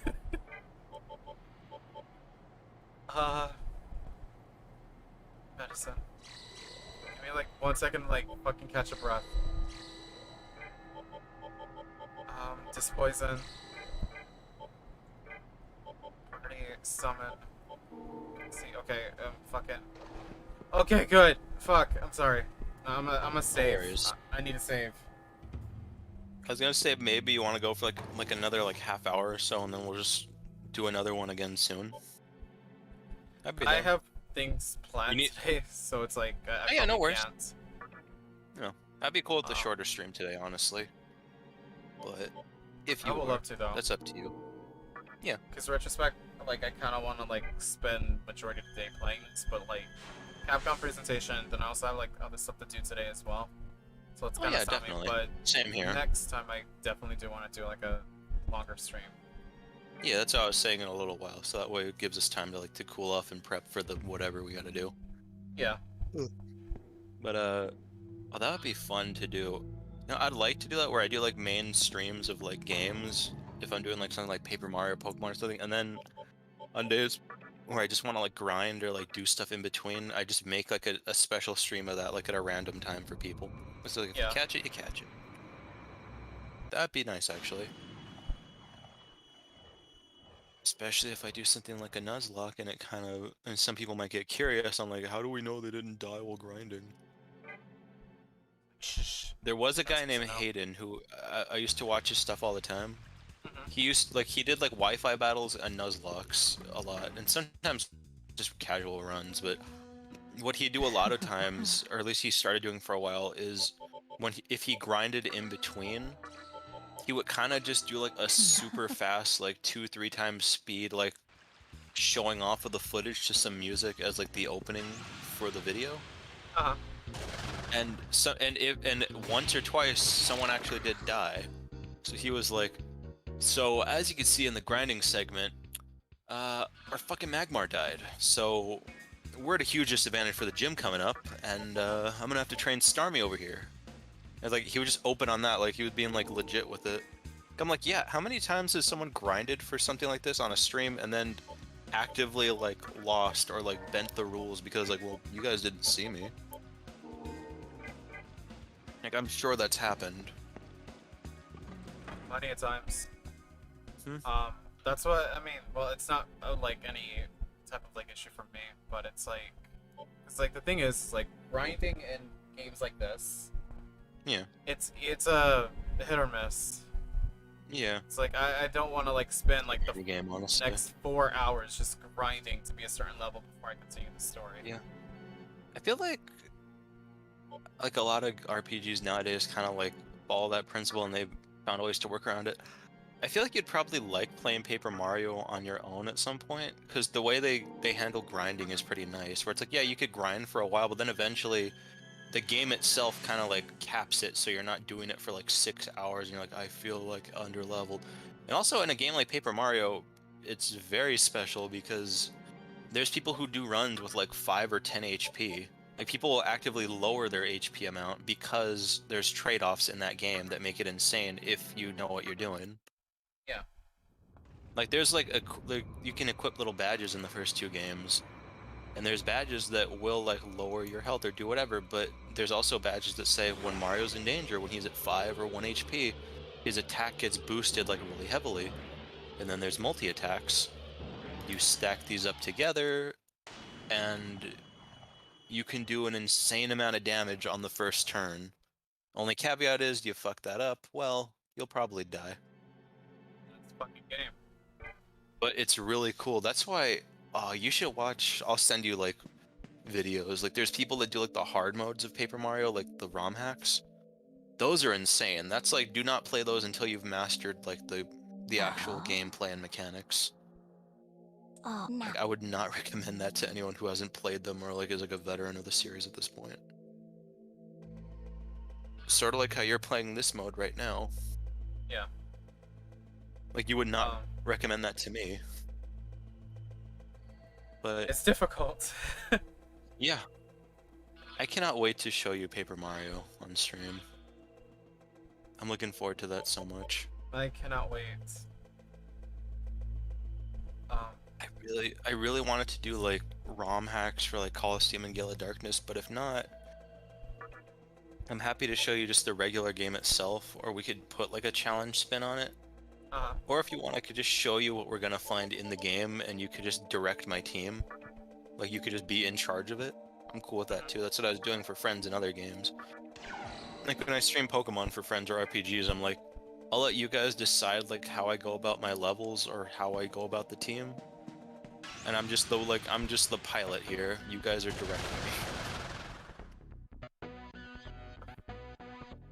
Lyradex, you got a question? Huh? Oh, let me check. Yeah. You want to see the Galaxy 20? Yeah, sure.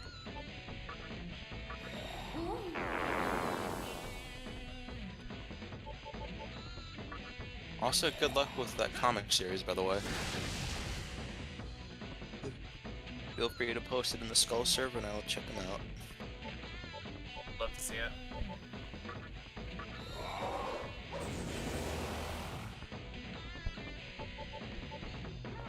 Like playing my cards safe right now.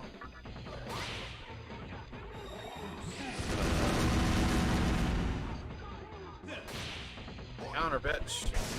Ow! God damn! I died! Fuck! Oh god. That don't look good. I'm not stopping the stream here. Fuck that. I saved beforehand, so like I'm not really too like hurt by it. Yeah, oh, also, between the first two Paper Mario games, there's like a mechanic I really like that they added. It's like the simplest thing, but it adds so much of a layer if you know what you're doing.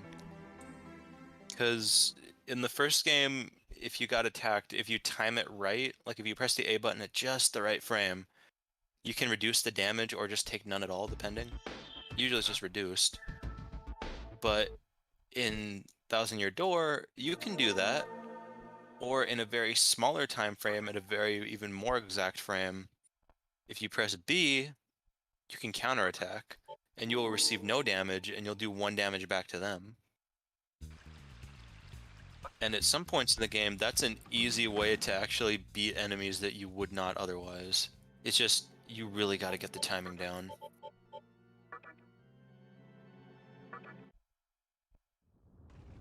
Very like frame by frame based.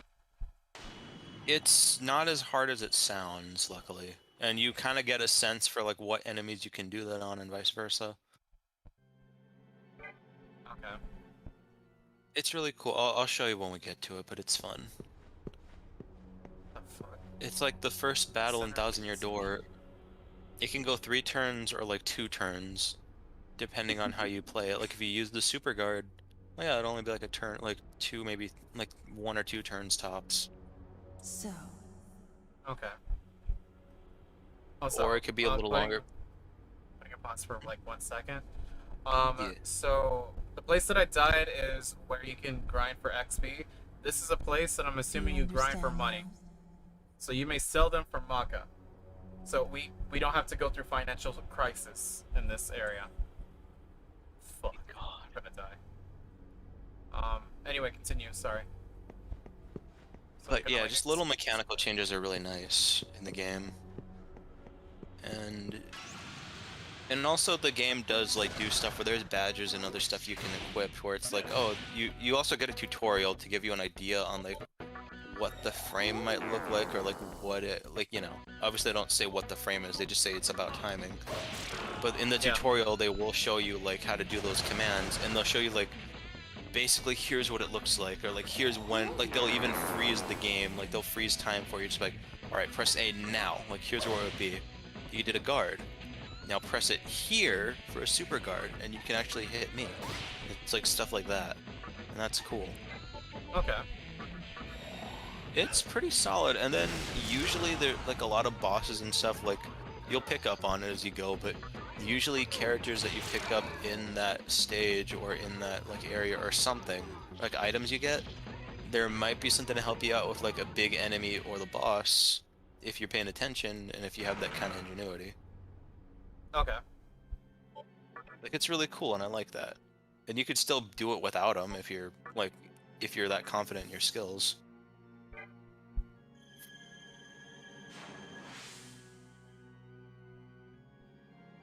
I really hope you can play it sometime. I recommend getting Dolphin and trying it out for you. Also on 64, but you know, I just gotta Dolphin like might be easier. download Dolphin. Yeah. And when you do, well, you need to get a good controller for that. Luckily, it's not the well. Yeah, you kind of do need the control stick, so I'd prefer. It'd probably be best if you have like a pro controller or something to hook up to it. But what are you thinking?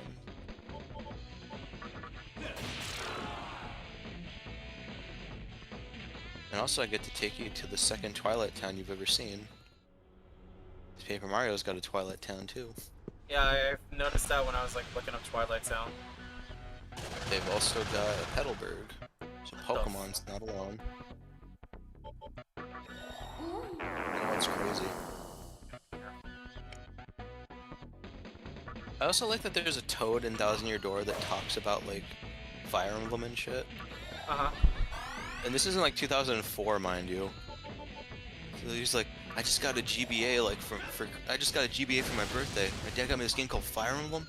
It's so cool, man. They got these swordsmen and all this stuff. It's wild. I'm like, these games were not out in America.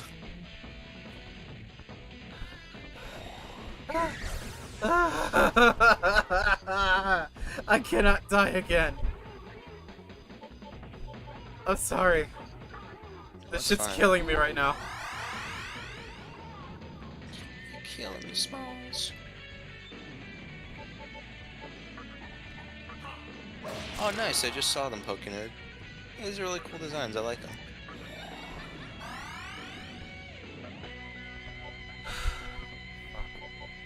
The colors go really well in their outfits.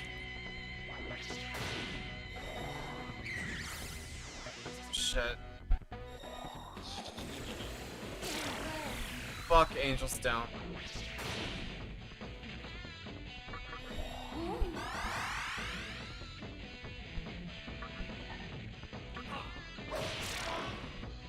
Okay, I can attack normal.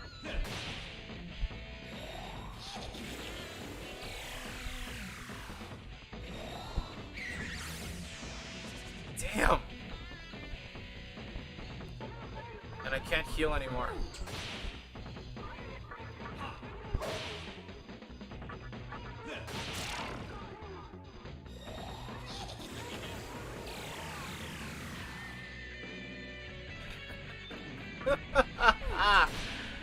This is such bullshit. They have like so much HP, it's insane. And they're using a skill called Evil Gaze, which like brings down my HP to like 1.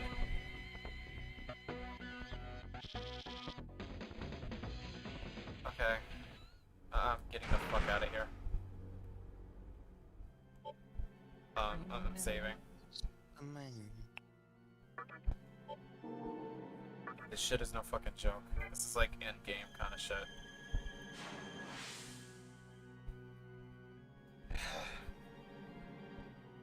Fuck, what time is it? It's like 4:17. Does it start like in an hour from now? Oh yeah. It starts in an hour, okay. I might head out in a bit myself, but Yeah, no problem. I think what I'm gonna do is like heal up, sell shit, and probably just like call it a stream at this point. yeah, So, good idea. 'cause, yeah, I think Grinding streams are leaving, like, definitely solid, but at the same time, if it's just like you're at a point where it's like, no, I need to do a lot of like, you know. Yeah. No. This Next was time good, we're gonna though. fight the Ghost Rider. There's a literal Maybe fucking Marvel character. demon. There's a literal demon that's like a fucking Ghost Rider. And that's what I was Nice. talking about earlier, because I don't want to like go in and fucking die. Oh.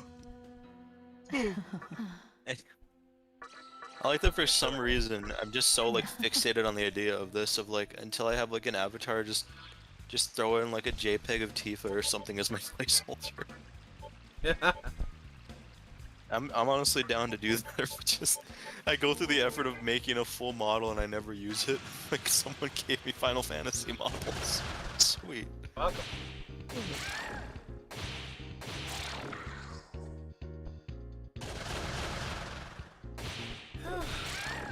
I'm so fucking mad. I'm gonna see if I can like try to Uber Eats again. But if it's the same fucking price, fuck it. I wish I could just walk to a fucking McDonald's, but I'm not trying to eat shit. And my leg's still recovering, so. Yeesh. And I'm gonna be drawing, and I'll be. Well, luckily I'm. Aside from white now, I'm at least a good way through every Nuzlocke I'm doing. Like heart gold, I just need to finish Kanto at this point. I just need to go through the gym leaders and yada yada yada. But I'm like kind of grinding to get up to a certain point, so I'm not like level locked. You know what I mean? Like at some point, the grinding just becomes unbearable. It's like in Heart Gold, like you get to play through Kanto, right? Yeah, but at the same time, it's like it's annoying because it's like you get there, but then eventually the gym leaders start to catch up in levels, and then by the time you get to red, it's like late 70s, early to mid 80s, and it's like Jesus, man.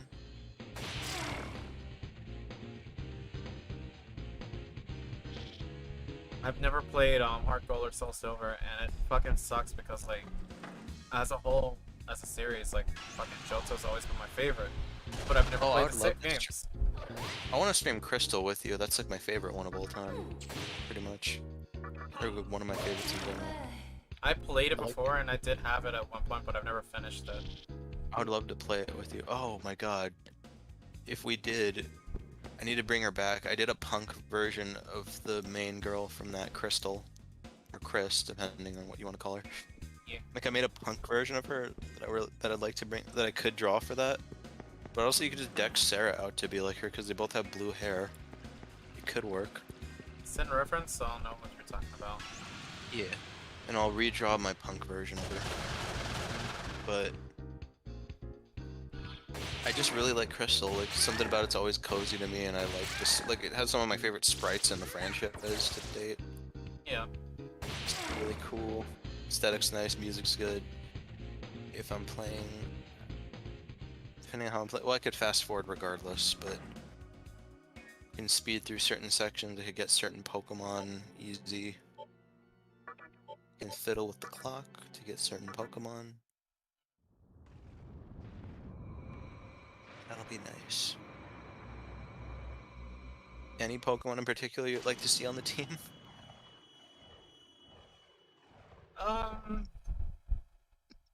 If we did. So who are you running with right now?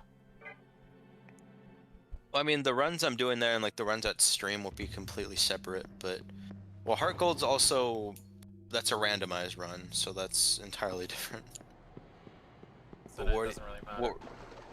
What were you asking though, specifically? Like what? Like what starter I'm using, or what? Like what games I'm playing, or? I mean, Hello no, there. like what's the team you're running with for the game? Hmm? In Heart Gold, because it's randomized, it Heyo. is.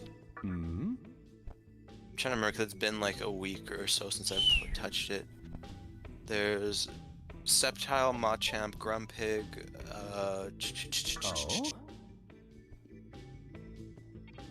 That okay with you? Why is my mind hazy on this right now? Hmm? Dragonite. Oh?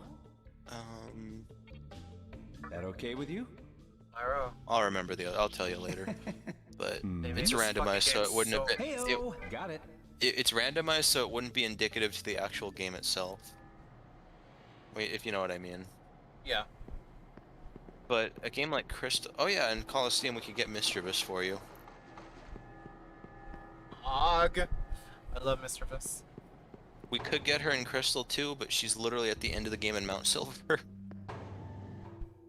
I mean, I could Down for technically that. hack. Could technically hack and get one, or we could make one, add one as a starter. I mean, that's what I literally did at the in a Crystal Nuzlocke, like way back, like when I drew like a team. Cause I drew my yellow team and I drew my Crystal team. When I played through that game, I had such a run-in with bad luck toward the end where I lost a bunch of cool stuff, but then toward the end, I was like, okay, I could get a like I wanted to get a Tyranitar, but I also wanted a Mischievous. And I was like, man, they're both in this, they'd both be the same encounter area. Wait a minute. You can get a Larvitar at the game corner. I can use one during my Kanto journey and make it my new thing. And then toward the end, I was like, would be nice to have a Snorlax counter. I still have my Toxic TM. I still have some good TMs. I can catch a Mischievous. I caught a Mischievous. Also, you'll see this side of me where it's like I'll remember like what encounters are locked to which areas, because there was a point where I narrowed it down to say like, okay, based on everything I've encountered up to this point, I can almost only get a Mischievous. And it was so specific to where it was like, okay, because the thing, I do dupes class, so no repeats, so it was like, okay, I can't find an Ursaring, I can't catch a Gold, like, I can't get a Golbat anymore, I can't do this or that, like, I'm knocking them off the list. To the point where I was like, okay, the only thing I need now is a Parasect to get rid of that. And there was only like one area left where I could feasibly find one. I'm like, for the love of God, don't be a, like, the one time I don't want a Clefairy in this area. And I got the Paras, so I got my Mischievous. And I trained him up because mine was a boy, and I named him Josuke because I thought he had really good hair. He was a little ghost. Fucking nerds asking, because I don't mind taking a couple of questions before we end stream. They're asking, what is your favorite Pokemon type? Is this Ghost? That's a Valero, tricky one. what's yours? I'm kind of like always on the fence with it, cause, cause for a while I was like a solid like, oh yeah, ground, but then now I leaned more between grass and electric. I want to say, probably electric, but also fighting. It's tricky for me. I am like so fucking like, well, balance. Like, it's never been like a thing of like which type is my favorite. I guess design wise, it's always been the grass types. But like, Yeah. moveset wise, it's like fire. Anyone is who like says, firefighting. like anyone who says ghost type, like that's automatic. Like, okay, yeah, those like there's not like a bad ghost type design to me, so it's like that's completely fine. Like, there's a No, solid there's answer. really good ones. I love grass types a ton. Like, I feel like it's tricky because it's like, yeah, grass, fighting, and electric generally tend to be like the ones I gravitate to the most. But it's like overall, ground has such a strong freaking like place in my mind with where they're at. So you got like Nidoking, you got Marowak, you got Sandslash. I know those are all Gen 1 right now. Oh hell you yeah! got Swampert, Ground type are fucking OP. you got Quagsire, you got Golurk, which, you know, if you want to double up on the ghost bit. You know, it's always tricky when someone says like, "What's your favorite?" Because like it's one of my favorite franchises just in general. But it's so hard for me to narrow it down like that.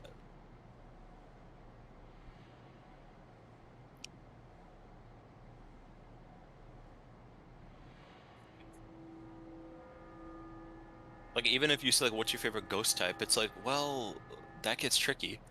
Cause I've gotten a huge soft spot for Gengar in the last few years, but I also have always loved Haunter. Rotom, I love that little guy to death. Sableye is probably one of my favorite designs in general from the franchise.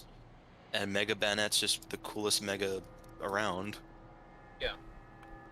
So it's like, that's 5 right there.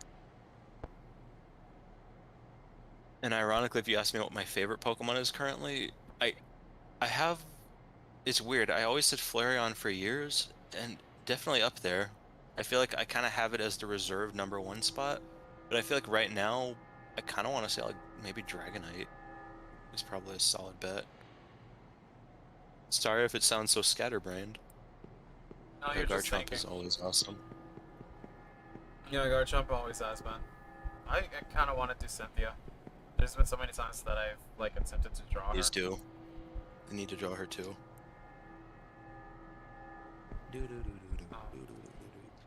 I think one of the electric types that got like the rawest deal out of anything was fucking Electros. Electros looks so cool in Gen 5, and then when it got to Gen 6, they made it like small and weird and floppy looking.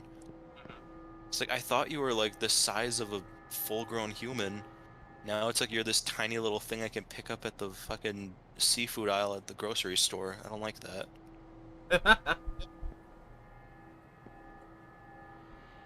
Like, it ain't good. But I think it's best if we just stop the stream here, because like we're about to reach like the 30-minute mark before the E3 conference for Capcom, and I think the indie is about to start, or it's already started. So I Okay. definitely do want to catch up on I that think- before it hits. Yeah, as far as Pokemon games go, I feel like you should, like, you specifically, Skull, should play like Gen 6 and 7 again. They have like, or like, if you could ever stream those someday. Oh, 'Cause they dude, have, like, I'm the little fucking cafes and streaming stuff. Diamond and Pearl. Once this shit comes Oh, out, hell I'm yeah. streaming the fuck out of that. Oh yeah, I was saying just for you on your personal time, like play through like 6 and 7 again because they have the little cafes and they make coffee like a big thing. It's neat. Oh, hell yeah. I like that like cafes have been like a staple of the games for a while now. If we're gonna be technical, they've been a thing since. Well, it's weird that I say this because technically, like 4 was when they had like a cafe like 2 cafes specifically. And then in Gen 5 they had the special one with like Meloetta and all that stuff. I think it was more jazzy, Yeah. meant to be like a near cafe. But Well, then if we're gonna play that route, like I can't think of anything offhand in Gen 3. But Gen 2 had like the Olivine Cafe, which I mean is more of a restaurant, but I mean technically. Gen 1 probably wanted to imply it. Like, here's my thing. I do plan on actually playing like an actual cafe game. It's gonna be the Coffee Cafe, if I'm saying that shit right. Fuck. Y'all about to see my games. Fuck it, I don't care. Go into my software. Yeah, Coffee Talk. This game. I gotta Software swap memory activate. cards. It looks an awful lot like Shin Megami Tensei 3 Nocturne. That's cool. What? No, I'm just kidding because you said here's the game. Oh, I'm gonna slap the You're shit just out of running you. around. But yeah, no, Coffee Talk, is a game that I'm gonna be playing very soon. Possibly River City Girls too, but yeah, no. Fuck. Back to that. But yeah, I want to do Coffee Talk, and I kind of want to try again with the Pokemon Cafe game, but I don't care much for it. I'm gonna be honest. Eh. Yeah, no. I'm gonna do Coffee Talk at night, so like, I'll do like really Oh. late like live streams for that one. Yeah, I remembered game something takes- just now.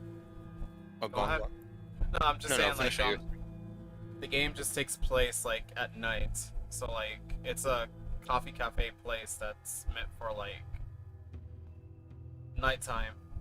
It opens like around I think midnight, all the way up till like 4 o'clock in the morning. Yeah. Oh man, what did I just remember? Oh, I remember when we were like recommending shows to each other. Another reason for you to watch this specific Kamen Rider, Deno, Mhm. is one of the major settings of it, like the mainstay settings, is a coffee shop, and the other place they spend all their time also has a girl that's always serving coffee, like specialized coffee with characters. There's like just a heavy like theming of like coffee and stuff like that throughout. So there you go. Yeah. If that sells you any more on it. Final question: how is River City Girls? Is it fun? Lyra, have you ever played it? No, but Sen has, and he said it was really cool.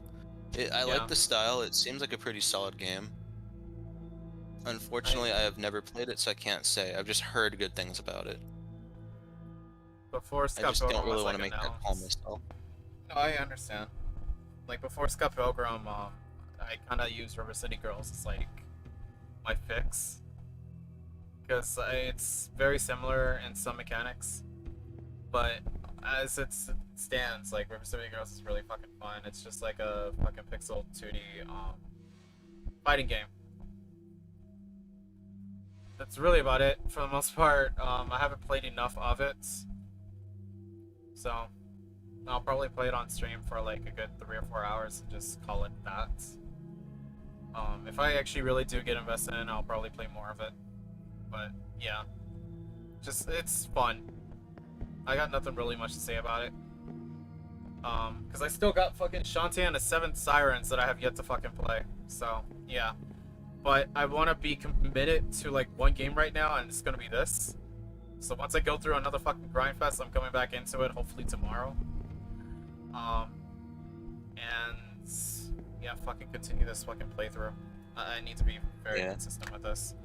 But without anything else, I will go ahead and end the stream. Thank you guys so much for fucking coming. Yeah. It's been a fucking Great blast. hanging with y'all. Thank you so much, Lara, for coming in. Yeah, of course. Thanks for having me. And And thank you, chat, for staying active and keeping up with the cool questions. Fuck yes.